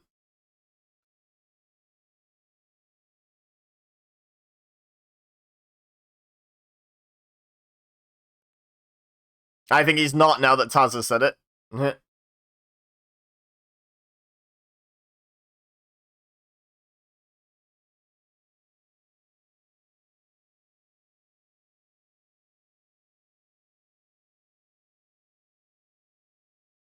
And he's turning the ankle the wrong way.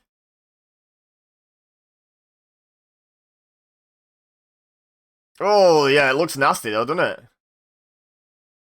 Oh, yeah, that looks horrible. Why is the ankle lock always done that way?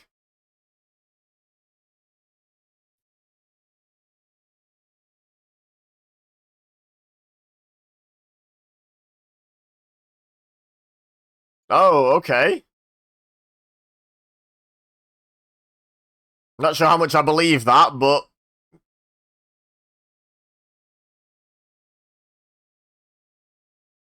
Yeah, but what about his neck and shoulder?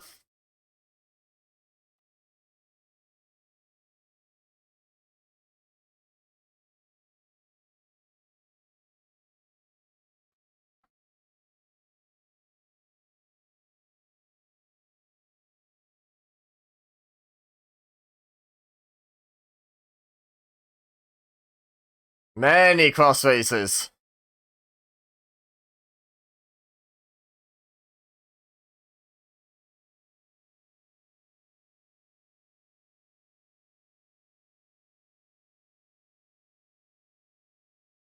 Kurt used his shiny smooth penis head to escape, but got put back in it.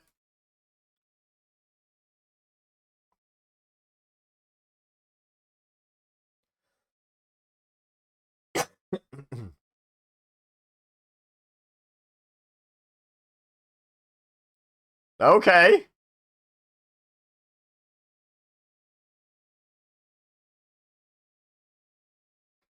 Okay.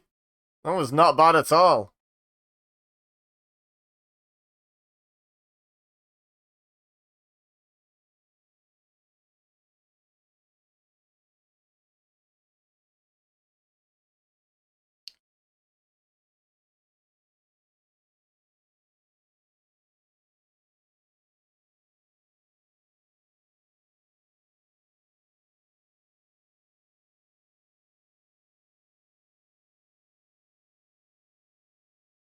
Fans be loving this.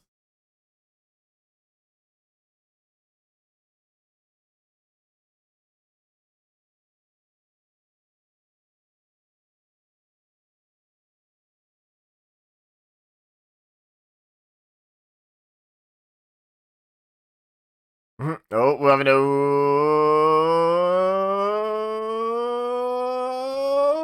Oh, that'll do it. Nicely done.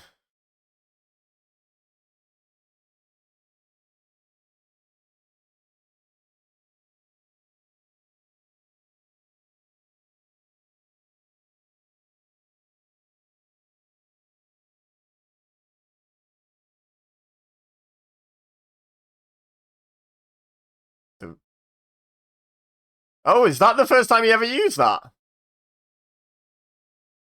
Ooh. I thought that was like him debuting that as a new finisher.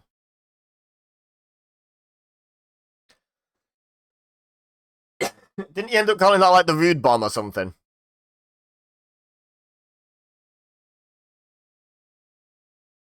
I think this has definitely been the best match of the night.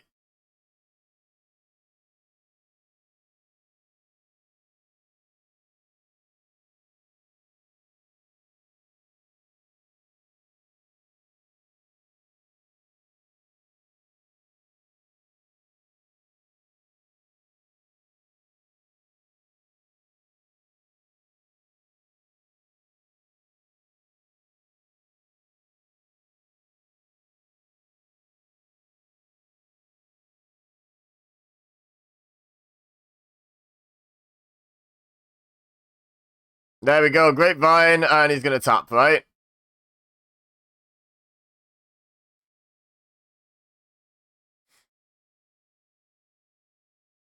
Does Rude escape it from Grapevine?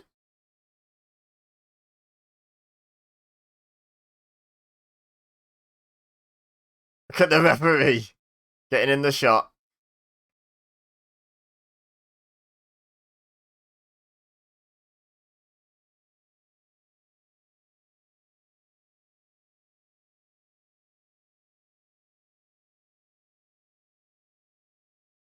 Is he just gonna pass rather than tap?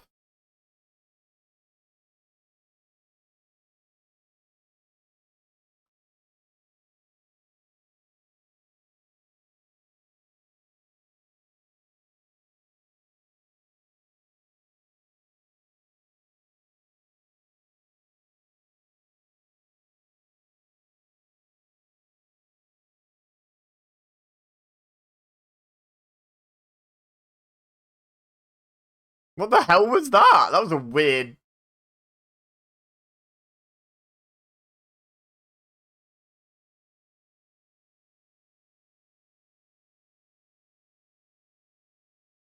What the hell was that? I'm trying to figure out if that was supposed to be a referee heel turn.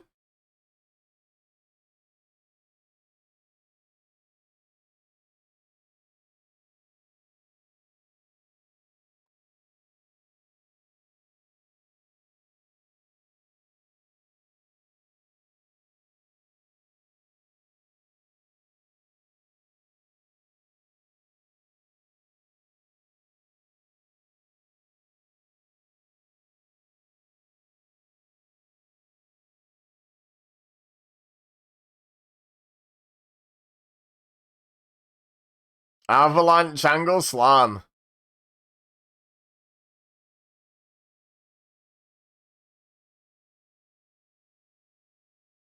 Kip up, Kurt. You can do it.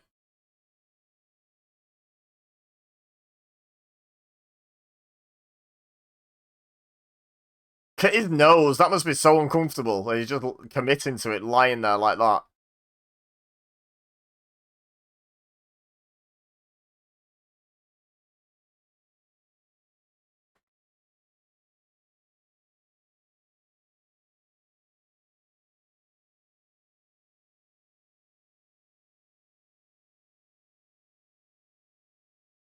Why would he win? Why would he win? The count stops when one of them's up to... How does Taz not know the rules of professional wrestling? What?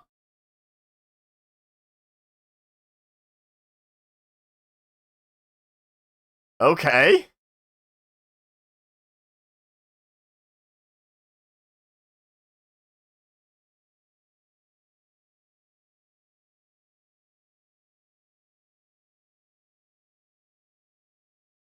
That was a weird finish.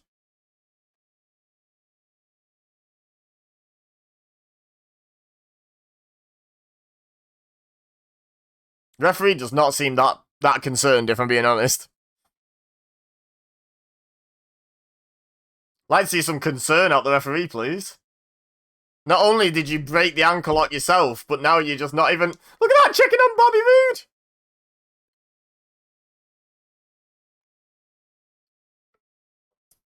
Is this the Brian Hebner heel turn? It better be. Otherwise, what the hell is this nonsense?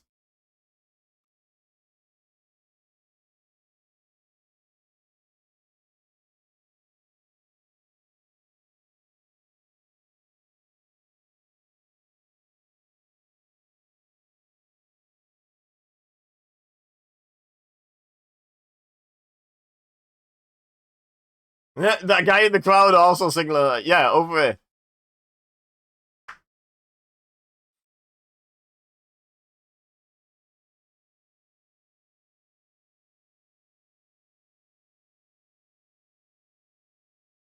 Was this?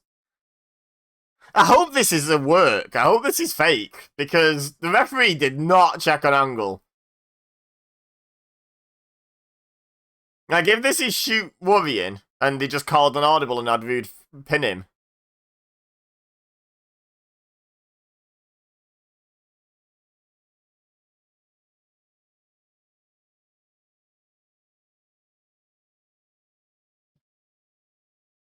I need to know now. I need to know. I need to Google it.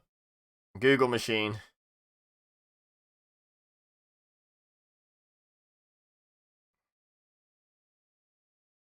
Was Kurt Angle injured at Bound for Glory 2013?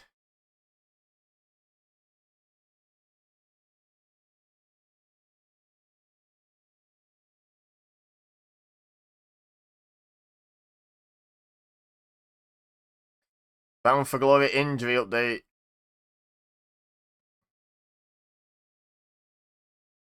I think it was real, you know. That referee needs a word. Earl, speak to your kid. Slash nephew, as I don't actually know if it's his kid.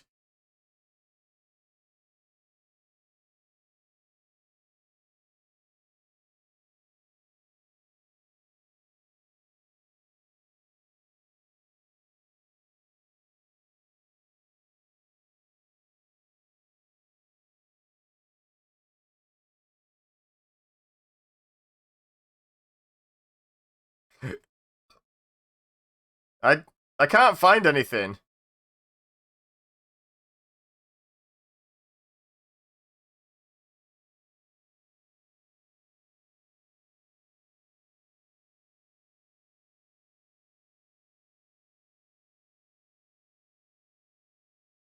So, suffered torn knee cartilage during his missed moonsault spot. Yeah, but what about the finish? Was the finish planned?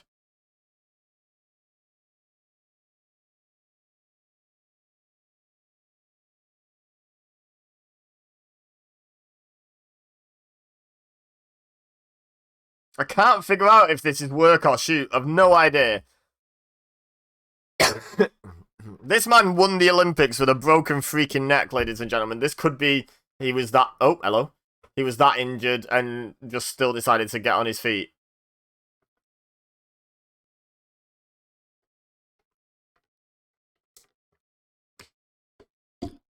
I don't know. I can't tell if that felt...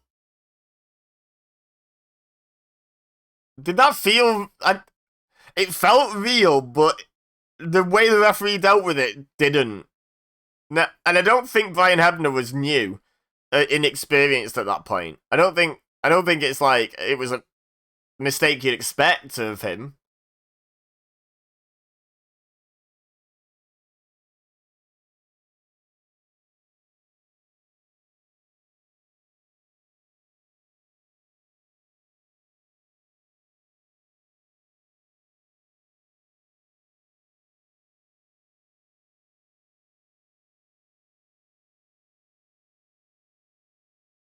Did he win any of his matches with Styles clashes?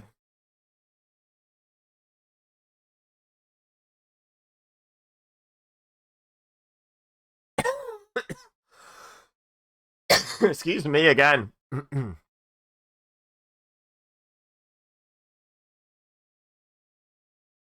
They're the gloves I have. They're the exact gloves I have. The blue and black and white with the white palms with the blue logo on. Yep, they're the exact gloves I have.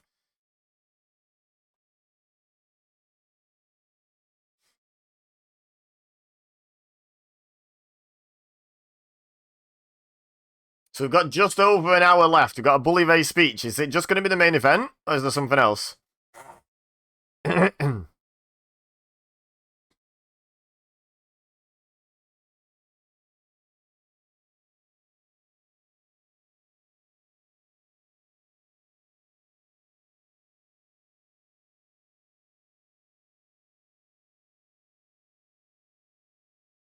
Why is he talking to no one? Why is it being filmed at this weird angle?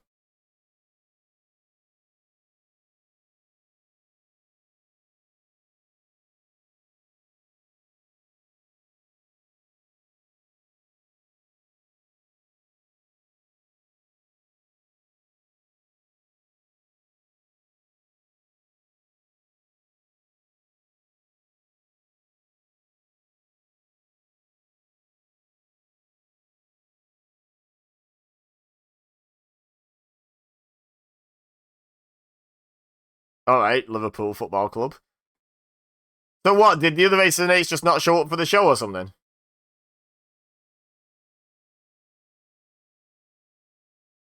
I don't get it. Why was that filmed in such a weird way?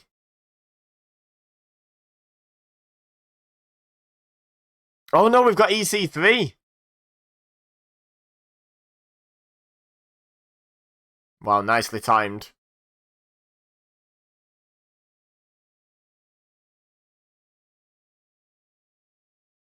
That's a back, isn't it? Good grief.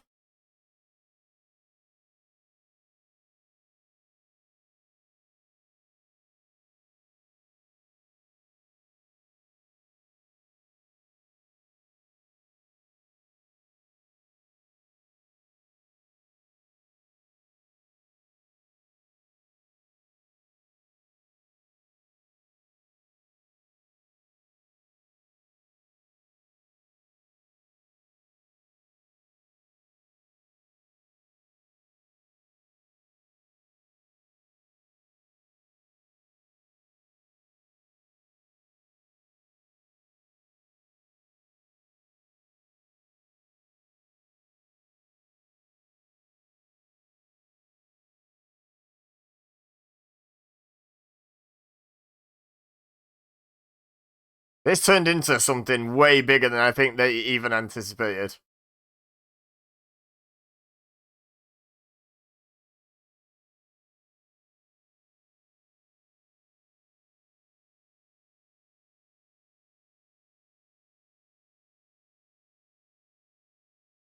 Disco, disco, goods, goods, disco, disco, goods, goods.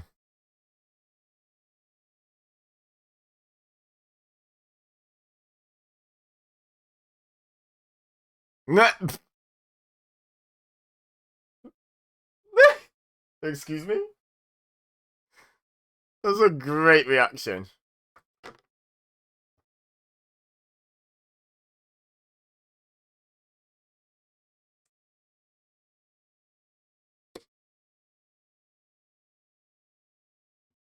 Alright, I want to know who Norv Furman was. Furnham. No way! No way, that's Peter Avalon! That's Peter Avalon!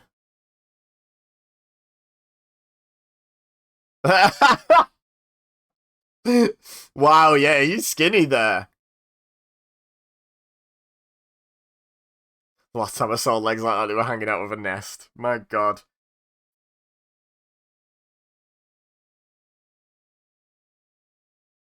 No way. No way, is that Peter Avalon? Okay. He put a bit of bulk on to become Peter Avalon. Hmm, he's built like me. Yeah.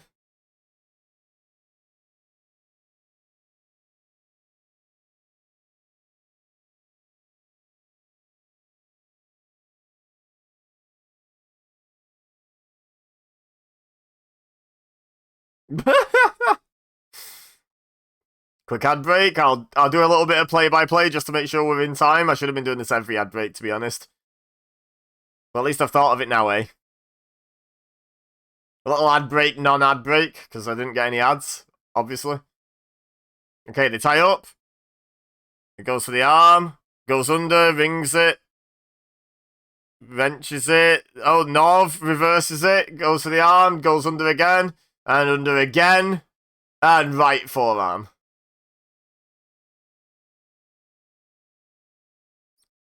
Yeah, what happened to his back? My goodness.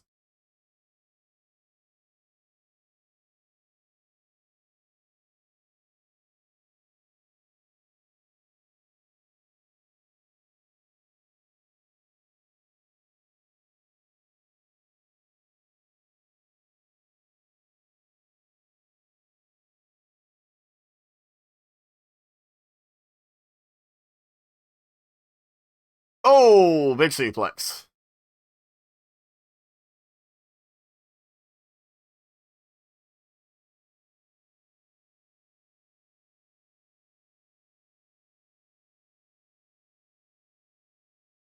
Didn't know Taz owned that suplex.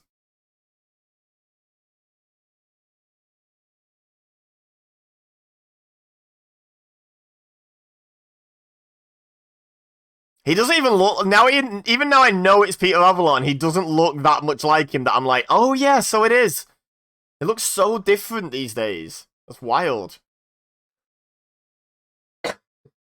He is the top 1%.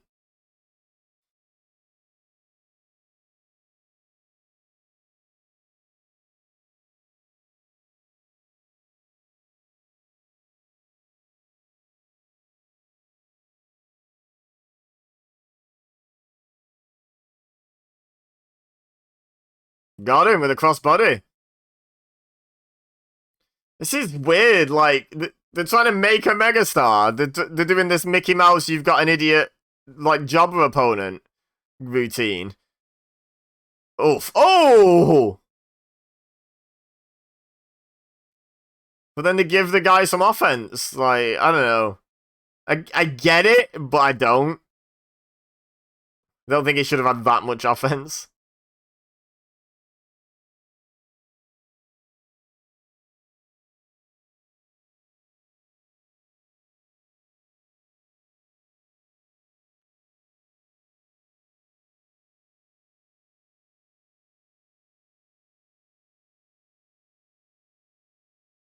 I don't know. I'd be a little bit like, you struggled way too much with that absolute jabroni I picked for you. Oh my god. Look at Taz loving calling it. Yeah, that looked really painful the way that Norv took that. Peter Avalon, if you're out there watching this, did that cause any actual injury? It looked like it looked bad. Which means that if it didn't cause injury and it looked like that, it looked good by proxy, but yeah, it looked bad.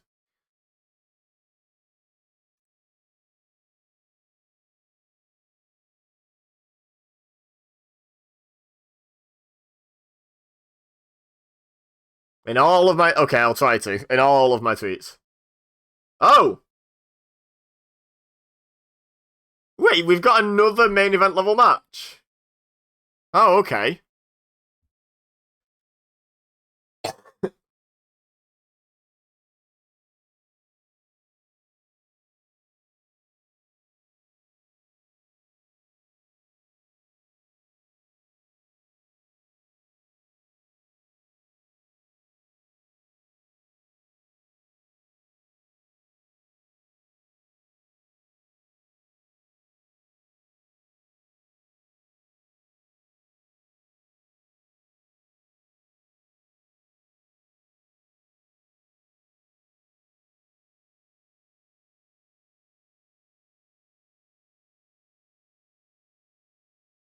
Oh. Giggity.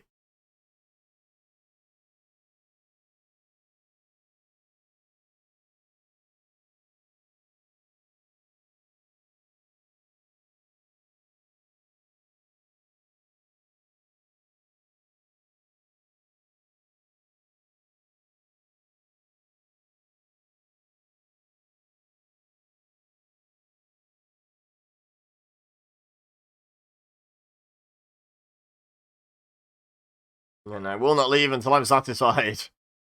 Yeah, Nick Aldis got better on the mic in the last 10 years, huh?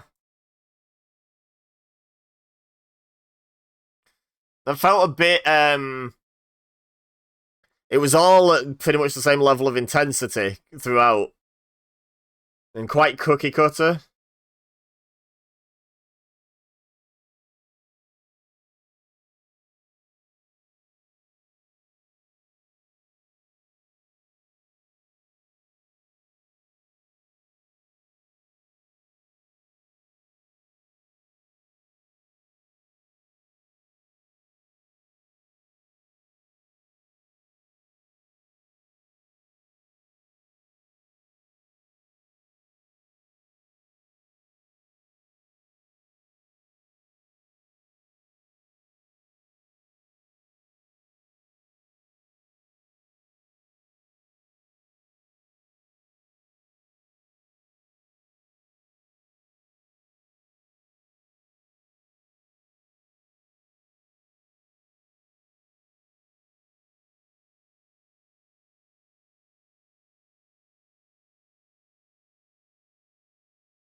I mean, it's a good story, honestly, and a bit.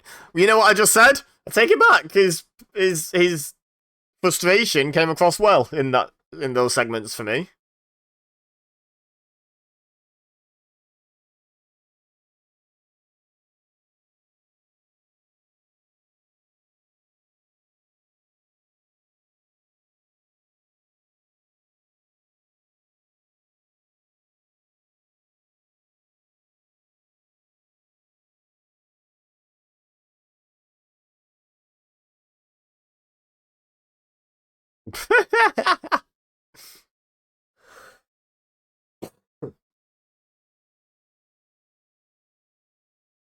He's got a British flag Sting mask, yeah, Sting face paint shirt on.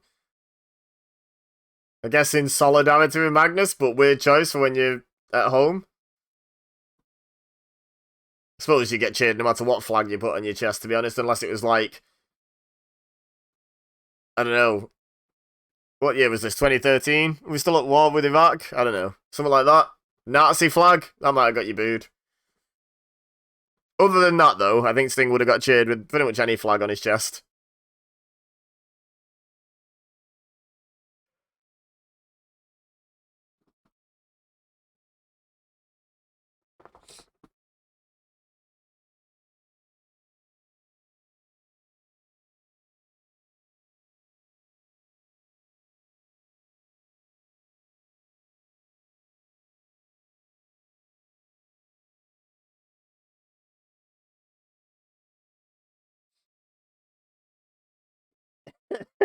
Gotta be humble. Oh, excuse me. Sorry, guys. Really trying not to die too vocally.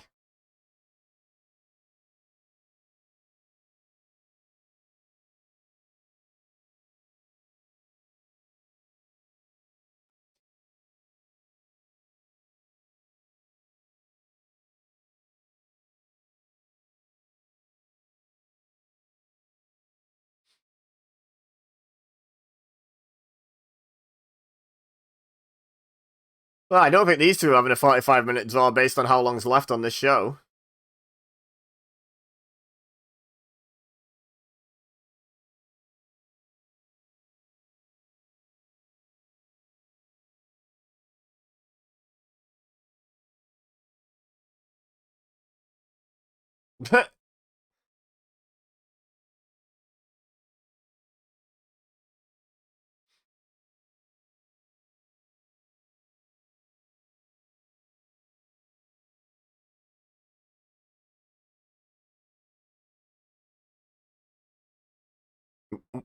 We all know the one people remember, right? We all know the one we remember.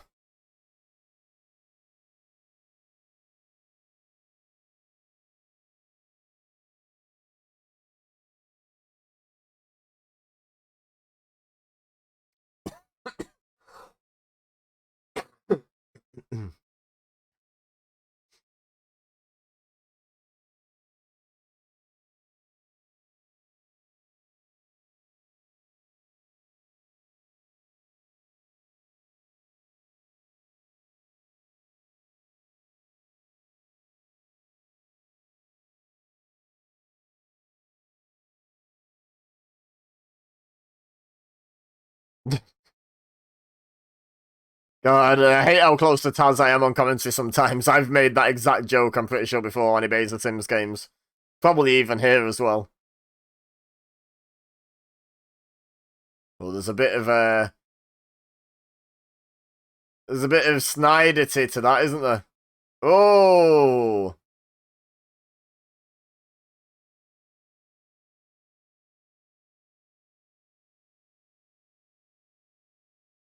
Oh, we've lost the cameras and we've got a different camera back. The SmackDown hacker took over for a second there.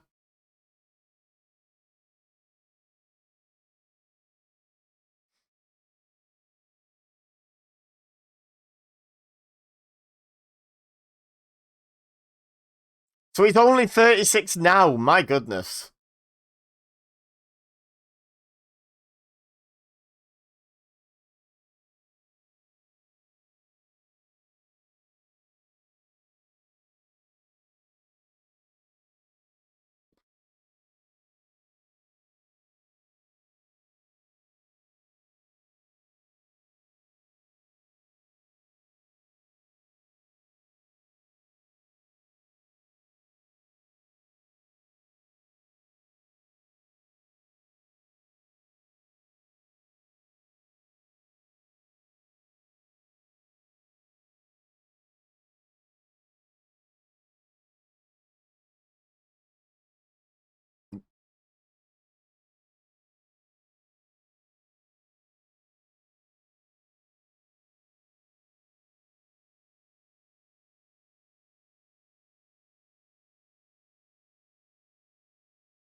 You can wear a t-shirt sarcastically. Brilliant.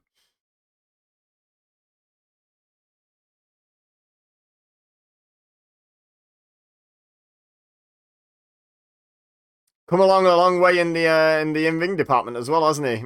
Magnus, Nick Aldis.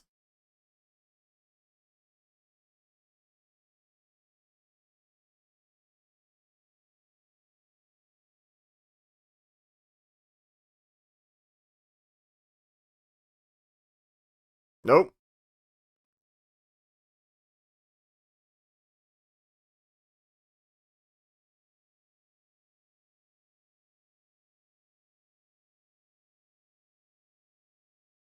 Stinger Splash.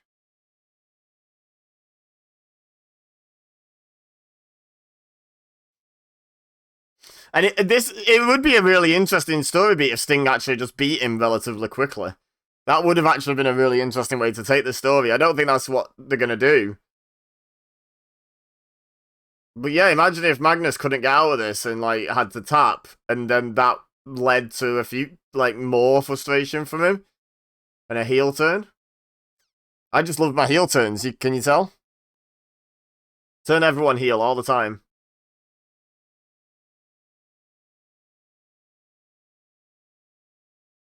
Double clothesline.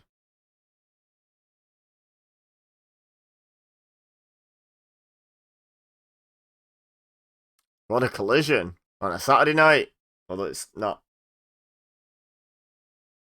I assumed this was on a Sunday originally, and it's now Friday. I'm ill, and I'm recording this the day before, so I'm like trying not to trying to figure out what day it's uploaded, and I'm like, what's Thursday plus 1?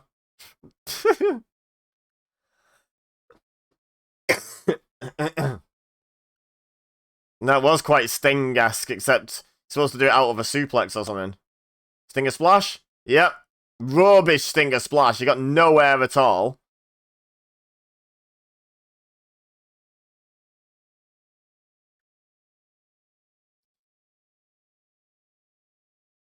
Like, he's built so incredibly. Surely you can jump a little bit. You know, we're not asking him to, like, clean jump over the top rope or something, but just make a convincing looking splash.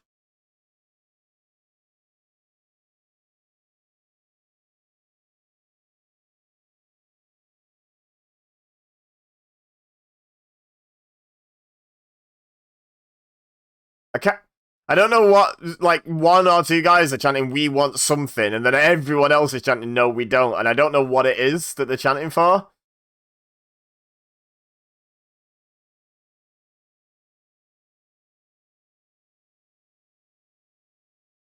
Again?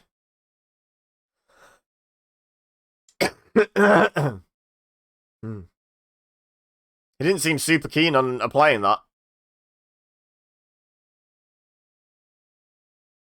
There is no all the pressure is on Sting's back there. That is a horrible position to be just holding, hunched over like that, holding a muscular man's legs up, using pretty much entirely your back to lift him. Magnus looks quite comfy. I could lie like that. I lie like that sometimes. I mean, my knees are down, but pretty much like that. I lie like that to watch, like, TV. Lie on my bed.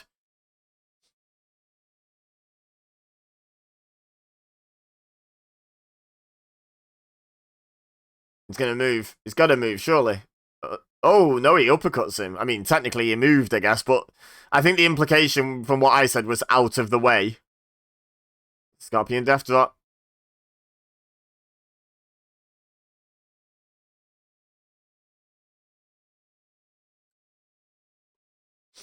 Pipe down, Hebner. That's a good elbow. Seen a couple of bad elbows off the top. That was a good elbow. Good distance as well.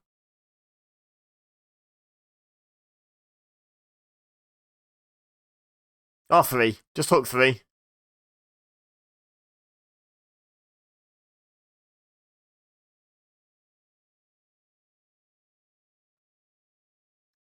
We having another?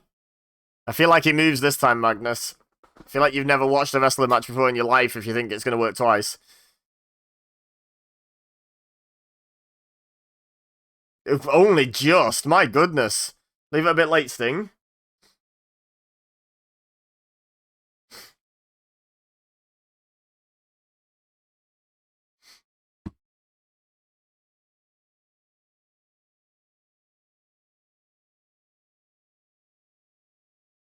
Look at those frantic elbows. Yeah, he's going for that.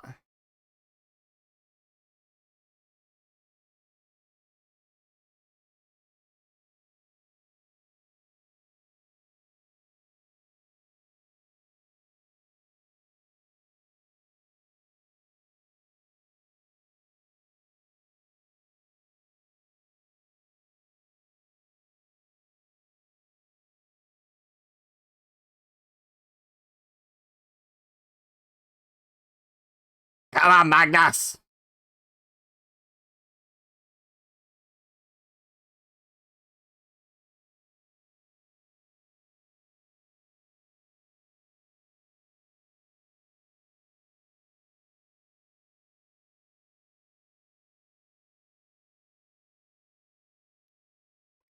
Again, that doesn't look particular. Well, I mean, a bit actually, but look at Magnus's back. How I sit recording YouTube videos. That's not good.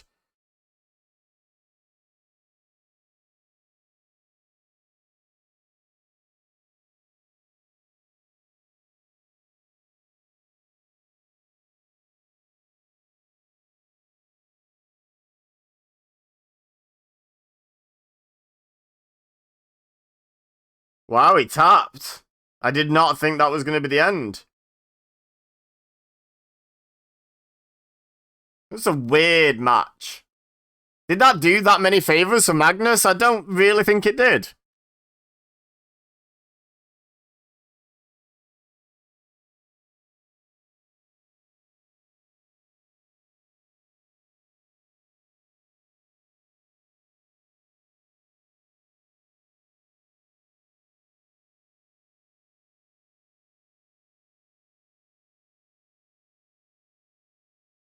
I don't know. I don't know if that did much for Magnus.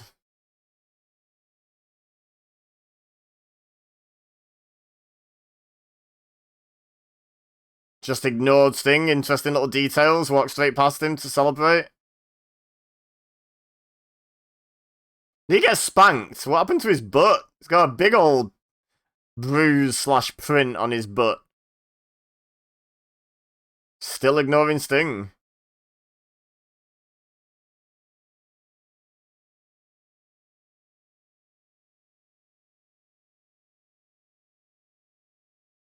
Oh, yeah, just blanked.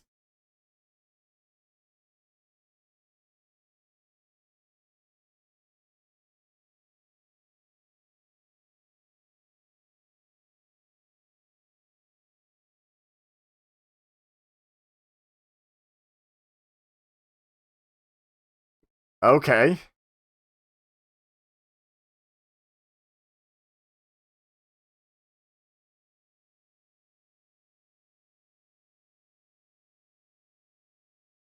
Good character development, honestly. I'm here for that. That's good. I expect my next TNA 2013 watch along to feature Heel Magnus. Unless they're really gonna go, like, slow and steady with that. How long was that match? I don't feel like it was that long. 20 minutes, including entrances and what have you. Yeah, not very long at all, really.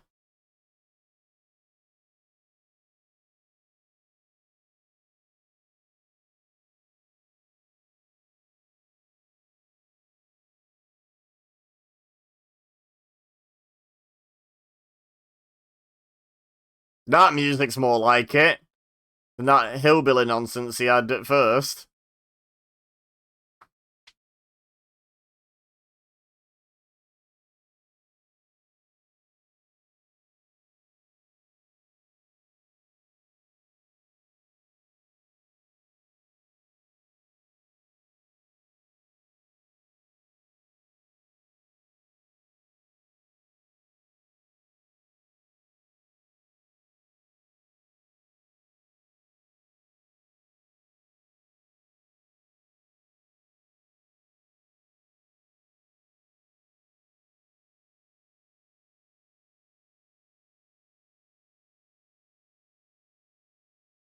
Homeboy.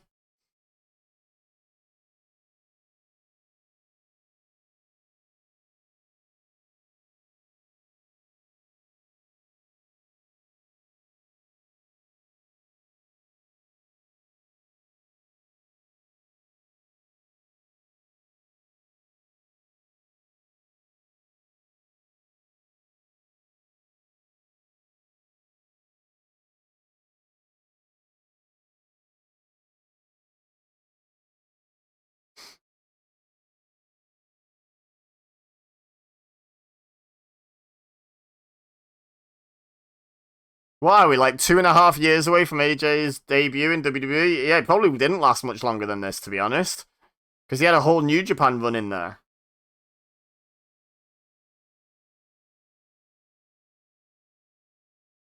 Oh, she seems happy with her loss from before.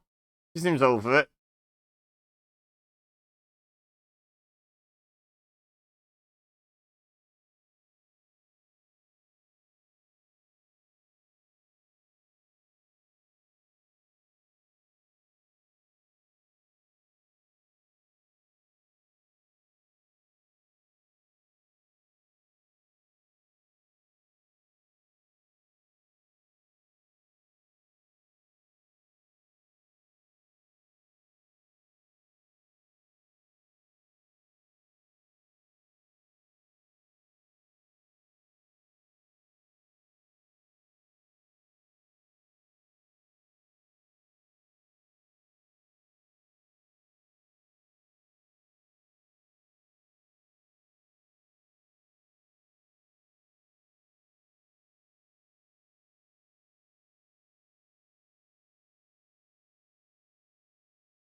Wow.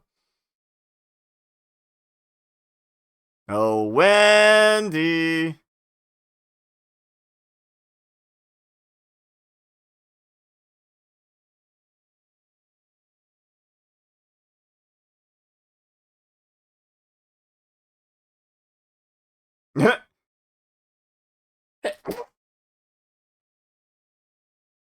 Big redneck eyes.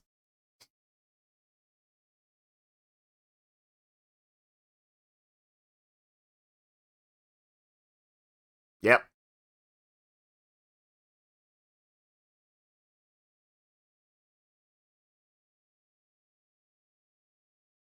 Good promo. I enjoyed that. That was very good. peak Bubba Ray / Bully Ray.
Oh, okay.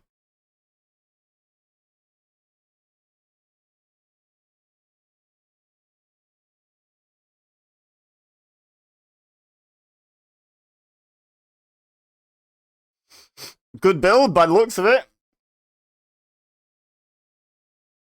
Like, GG, well played. Good build. Good promo by Bully Ray. I'm looking forward to this. I've been looking forward to this all show. I remember this happening. I know the result. I don't remember it though. I don't remember the match. So I'm hoping it's good. It's AJ Styles and it's peak Bully Ray. Whether you call him Bully Ray, Bubba Ray, whatever, this is his peak.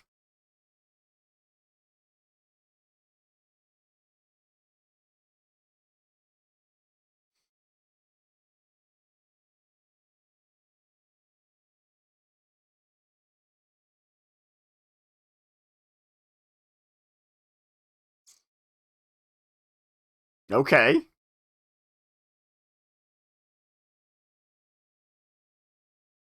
Black and pink be the colour, eh? Sting, AJ?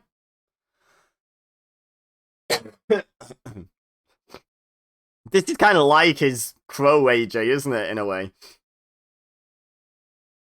He went all dark and broody. He just didn't take it quite as far as Sting in the 90s.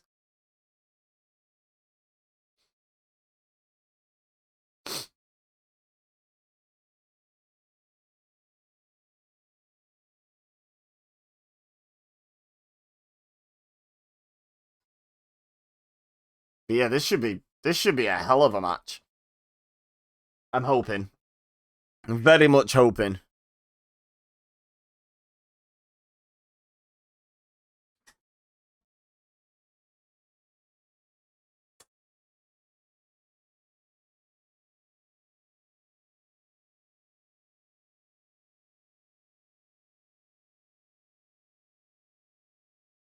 I got them gloves.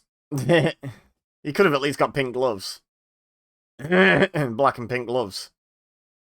He's got bits of blue on the gear, I guess. Gets away with it.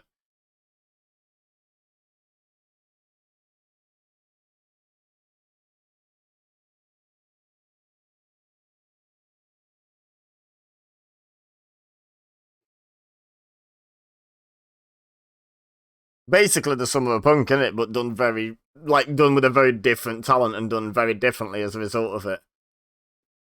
I need a drink. My throat is playing up. There we go. There we go. So, my question here is, are we going to see any of Aces and Eights because they filmed that backstage segment in such a weird way before, like they weren't there.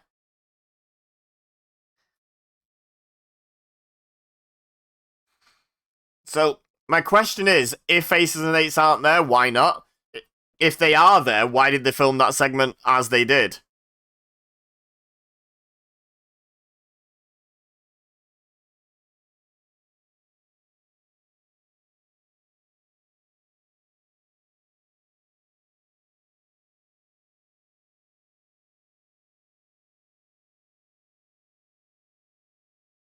That was some camera work, wasn't it? It's like, yeah, we're watching Bully Vega in the ring, honest.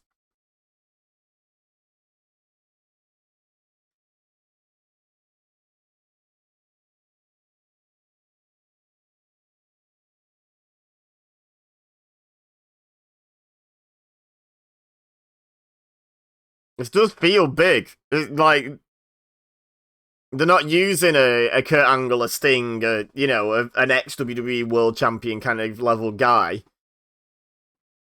This is a TNA homegrown guy. Yeah, he was in WCW for a cup of coffee and Ring of Honor, but he's a TNA guy. And a guy who massively got elevated in TNA beyond where he ever was in WWE. I think they can claim both these guys as main eventers as their own.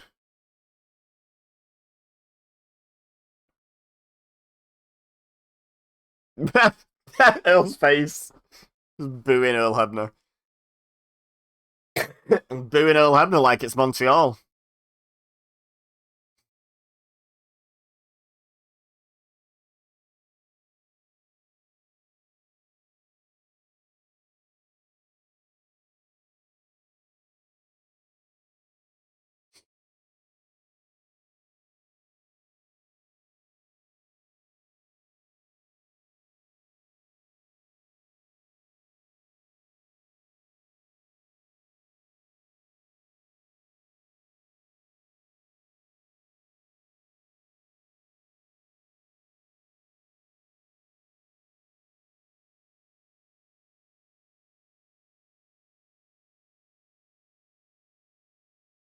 Not sure how I feel about them they did it as the jab at Brooke Hogan, didn't they, originally, about just being Brooke?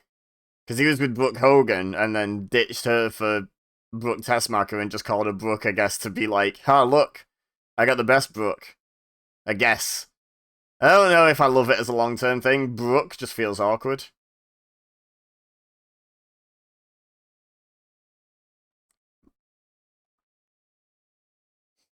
Alright. That might have been my thumbnail.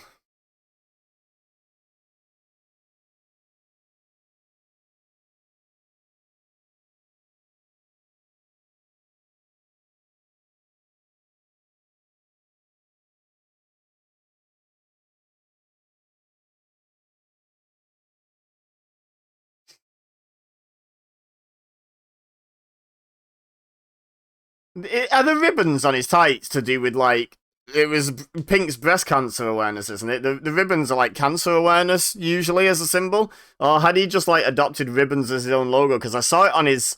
He had, like, white tants with a... Tants? What the hell are tants? White tights with a pink ribbon on in one of the flashback clips. Is he just... Is he, like...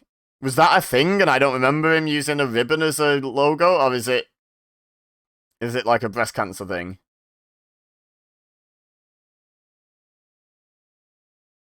Is October Breast Cancer Awareness Month? WWE used to make a big deal of it, but I don't remember when it was.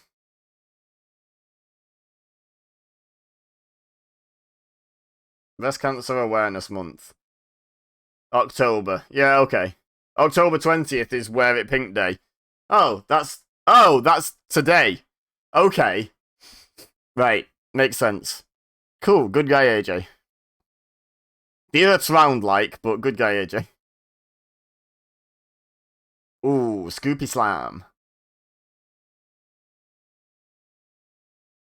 Referee checking on him. Look at Earl checking on AJ after a scoop slam, when Brian didn't even check on Kurt after he didn't move for like a couple of minutes. He's still just like, hey, Hey, Bobby Roode, are you okay?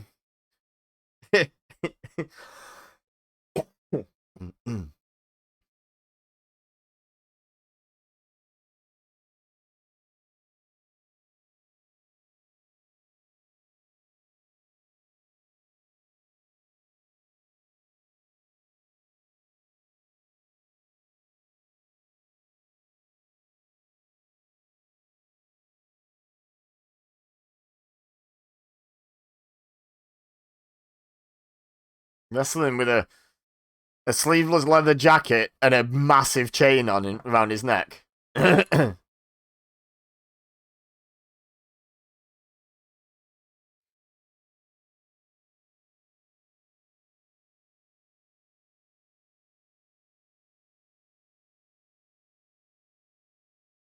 Yeah, AJ's certainly not mad enough at the moment.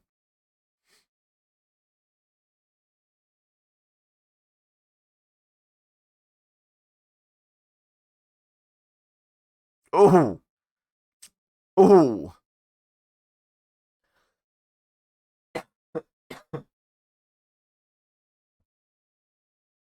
I cannot get this cold under control at all, this cough. Try another cough sweet. Throat sweet.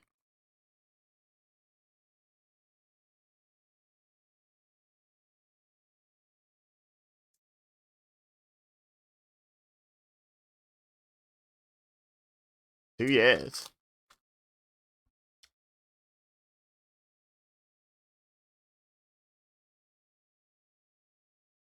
Wow. Brooks right there, my dude.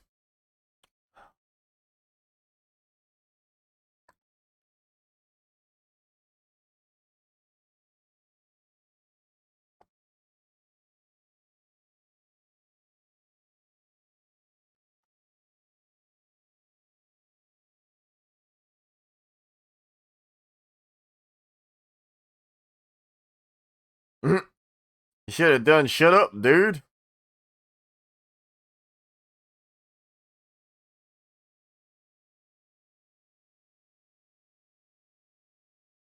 But Bully Ray's Calfzilla. You can't calf kill a Calfzilla.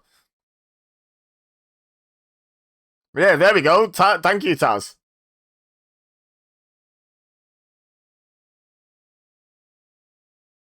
But, like, it's no DQ, so what you gonna do, Earl Hebner?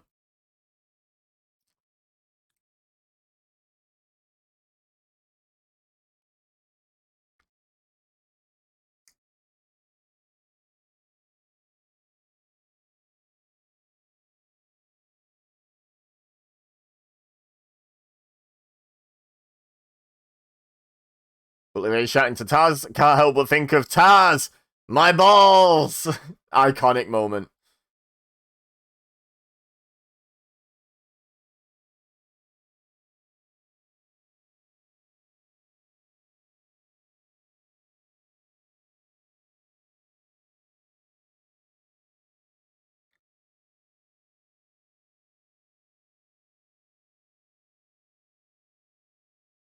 Oh! Wow.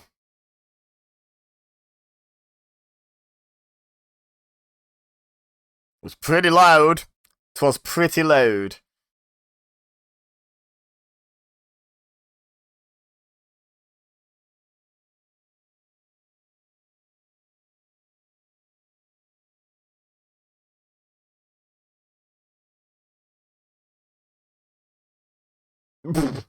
Wow. Oh. Oh, why have we got to grey? There we go, we're back.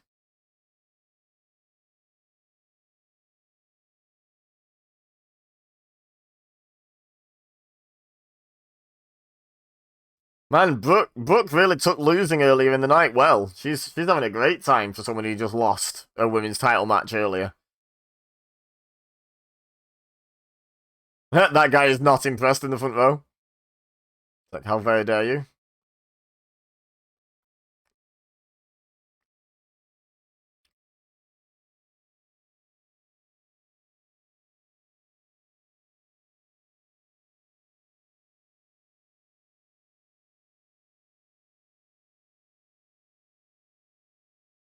Thank you, sir. Can I have another?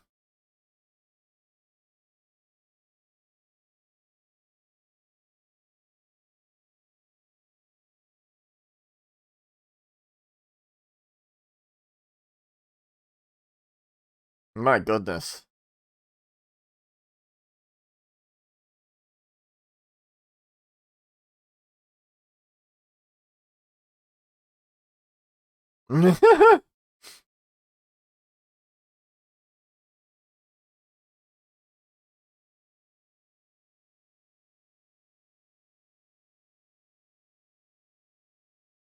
Got him.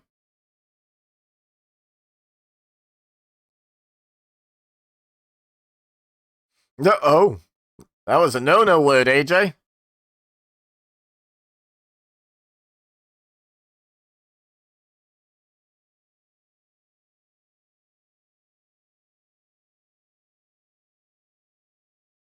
That was a great sell by Bully Ray. Just got kicked in the foot of the and just flipped horizontal and just dropped face first. It was beautiful. I love Bully Ray. In this era, I love him. He's so good. Nooks. Not Knox. Nooks.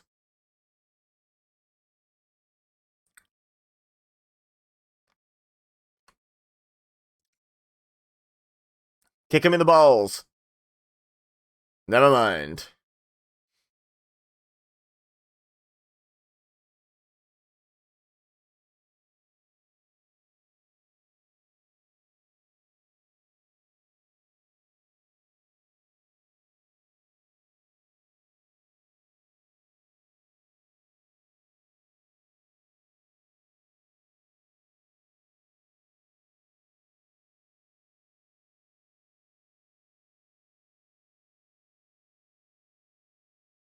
There we go. Ready for Earl to fire up.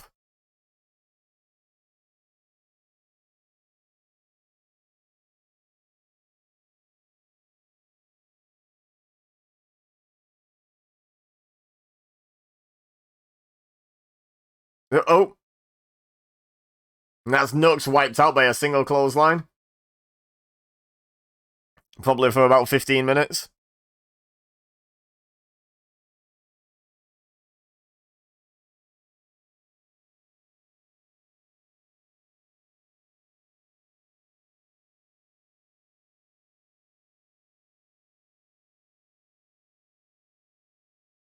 Oh! Oh, on the hammer!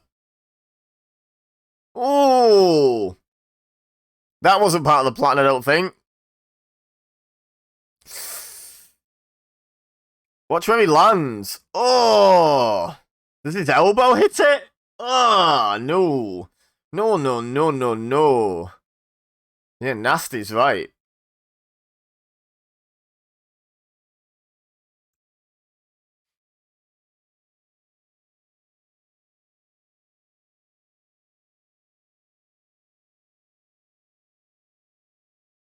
We want tables. I don't care what you want, is what Bully Ray should say here. Or some variant of that. Oop, ad break. Obviously with no ads.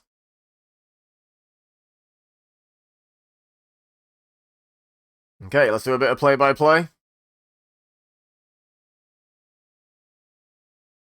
Lifting him up, he's going to swing the hammer at him, and big enziguri. That wasn't a Pele, he didn't start with his back to him. It was an enziguri.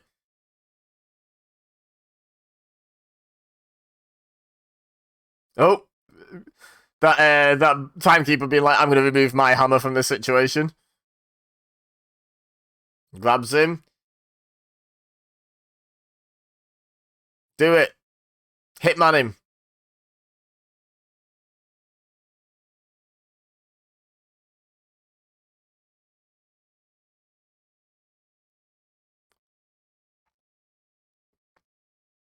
Here we go.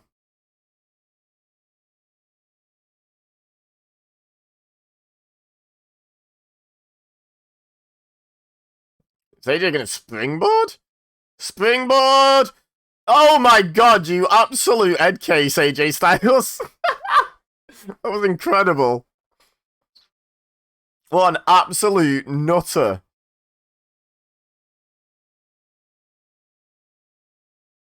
Absolute. Head the ball. Mike today's just pointing. Wow.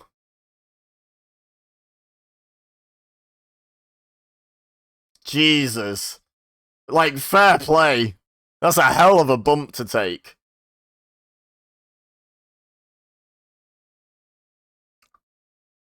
Wrestlers, man, they're built different, aren't they?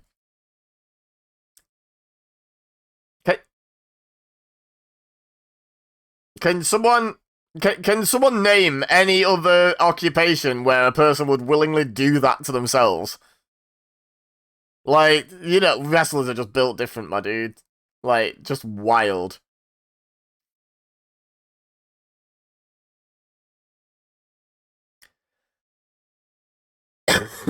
Sometimes I carry a blade.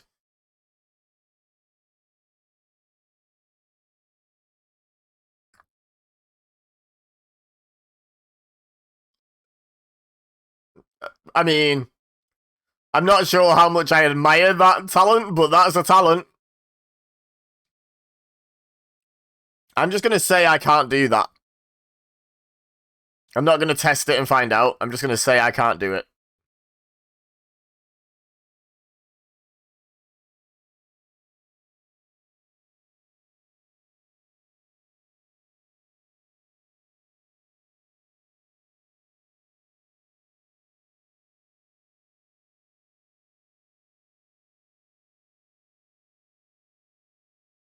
Ooh.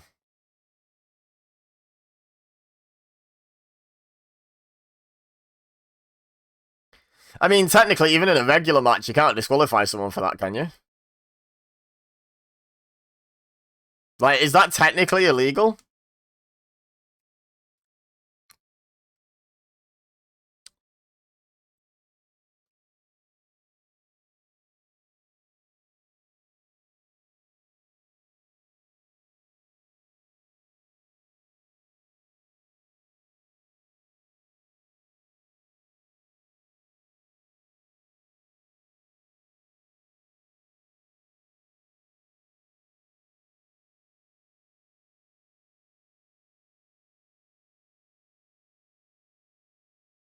Yep, by the way, I've seen Garrett Bischoff and Nux now, so that does beg the question why Bully Ray was addressing an empty room.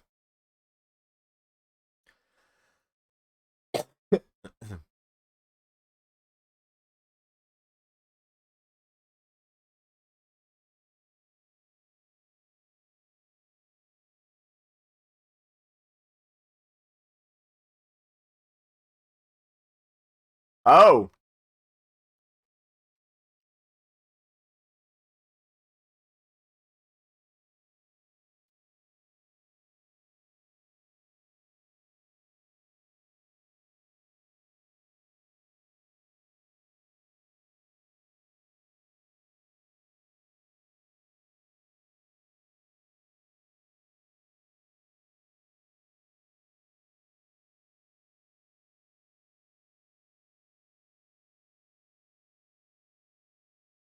Phenomenal forearm!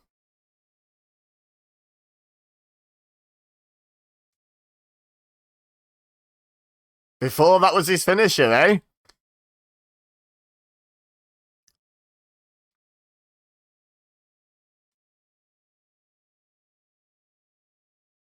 So what's happened to Aces and Eights? Where are they? Two of them are definitely here.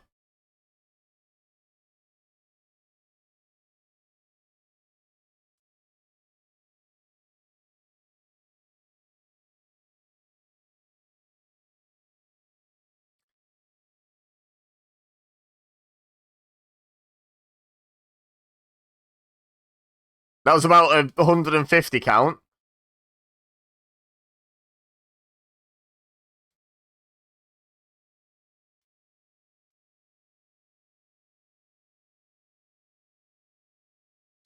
Imagine if after all that, because it took so long, Bully Ray forgot to kick out. That'd have been really funny.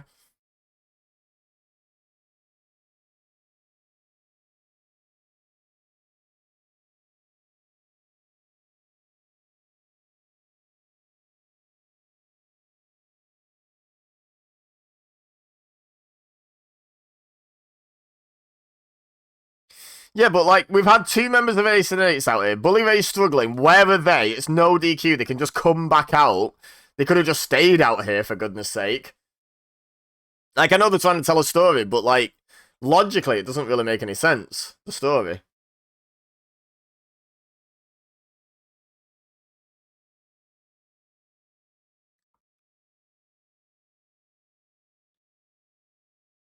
Oh, even without a run up, no one takes a back body drop quite like AJ Styles.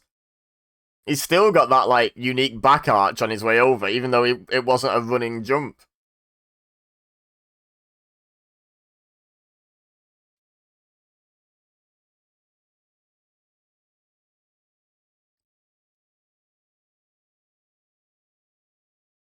But all of the aces and eights-ness about this match doesn't make a lot of sense.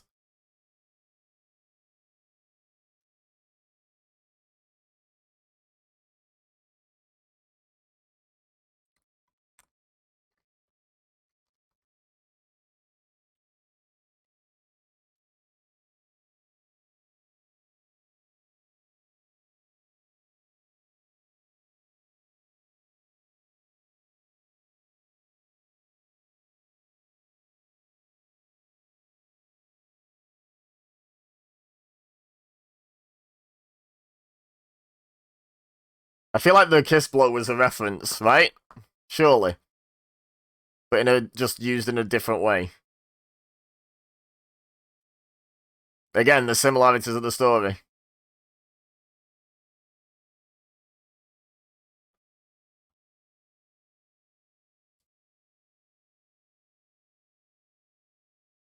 Uh-oh.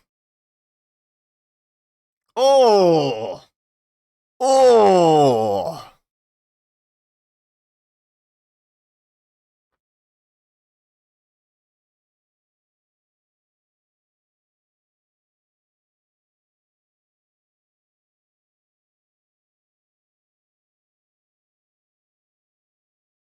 Yeah. Wow. It can't feel great.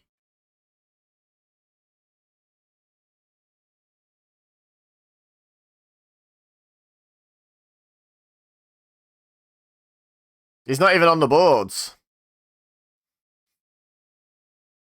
Oh no, he's gonna powerbomb him.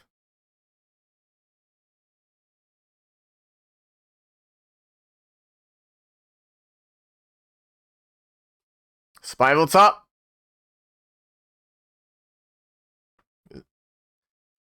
Don't know, felt like that fall was in a deliberate position, but Bully's already moving.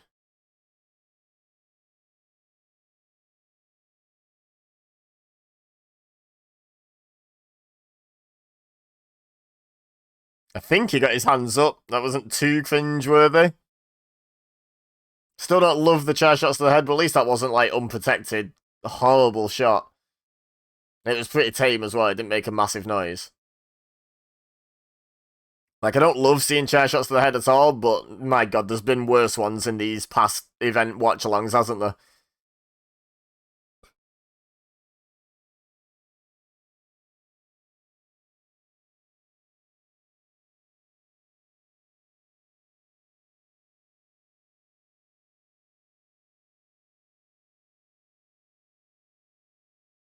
So, yeah, where were Nux and Bischoff now? Where was Devon? Where was D'Lo?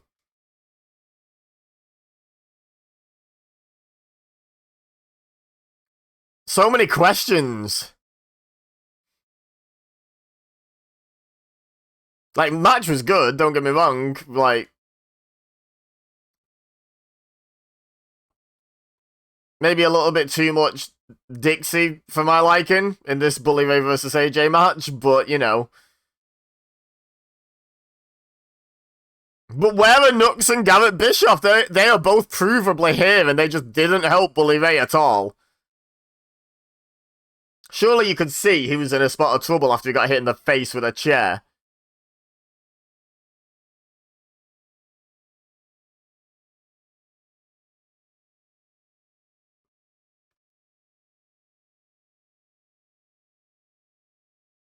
Oof.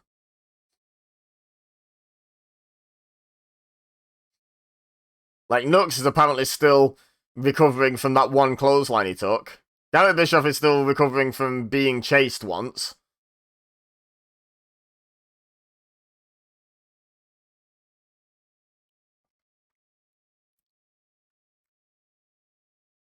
Like, yeah, look, here's Nux. Took one clothesline, never came back. Oh, on the hammer, I hated that. I bet that hurt. Oh, and yeah, and that.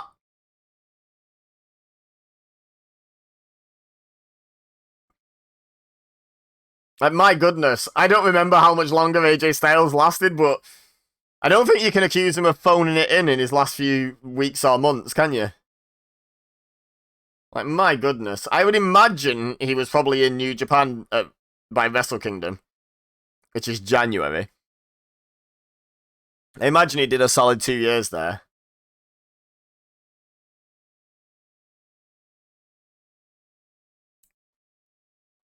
Do we really have to watch the entirety of this highlight again? Because it was about 5 minutes long.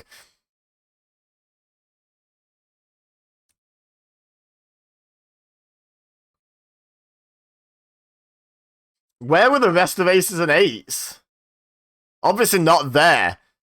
Because of the address that Bully Ray was given to apparently a full room, but there was clearly only 2 other members of Aces and Eights at the show for some reason. Anyway, leave a like. If you know the answer to that question, like why Aces and Eights weren't at this show or whatever, then, feel free to let me know. But, yeah. Leave a like if you enjoyed this video. Any questions I ask that you know the answer to, let me know in the comments. Happy to hear your superior wrestling history knowledge than mine. And subscribe if you're new here. Share with your friends if you think they would enjoy. And happy anniversary to this show. Overall, I'd say this show was good, but not great. If it was just, I don't think I really hated much on it, but I don't think much of it really was like outstanding either. So yeah, anyway. All I have left to say is thank you very much for watching. As always, I've been Ebeza, you've been amazing, and I'll see you next time.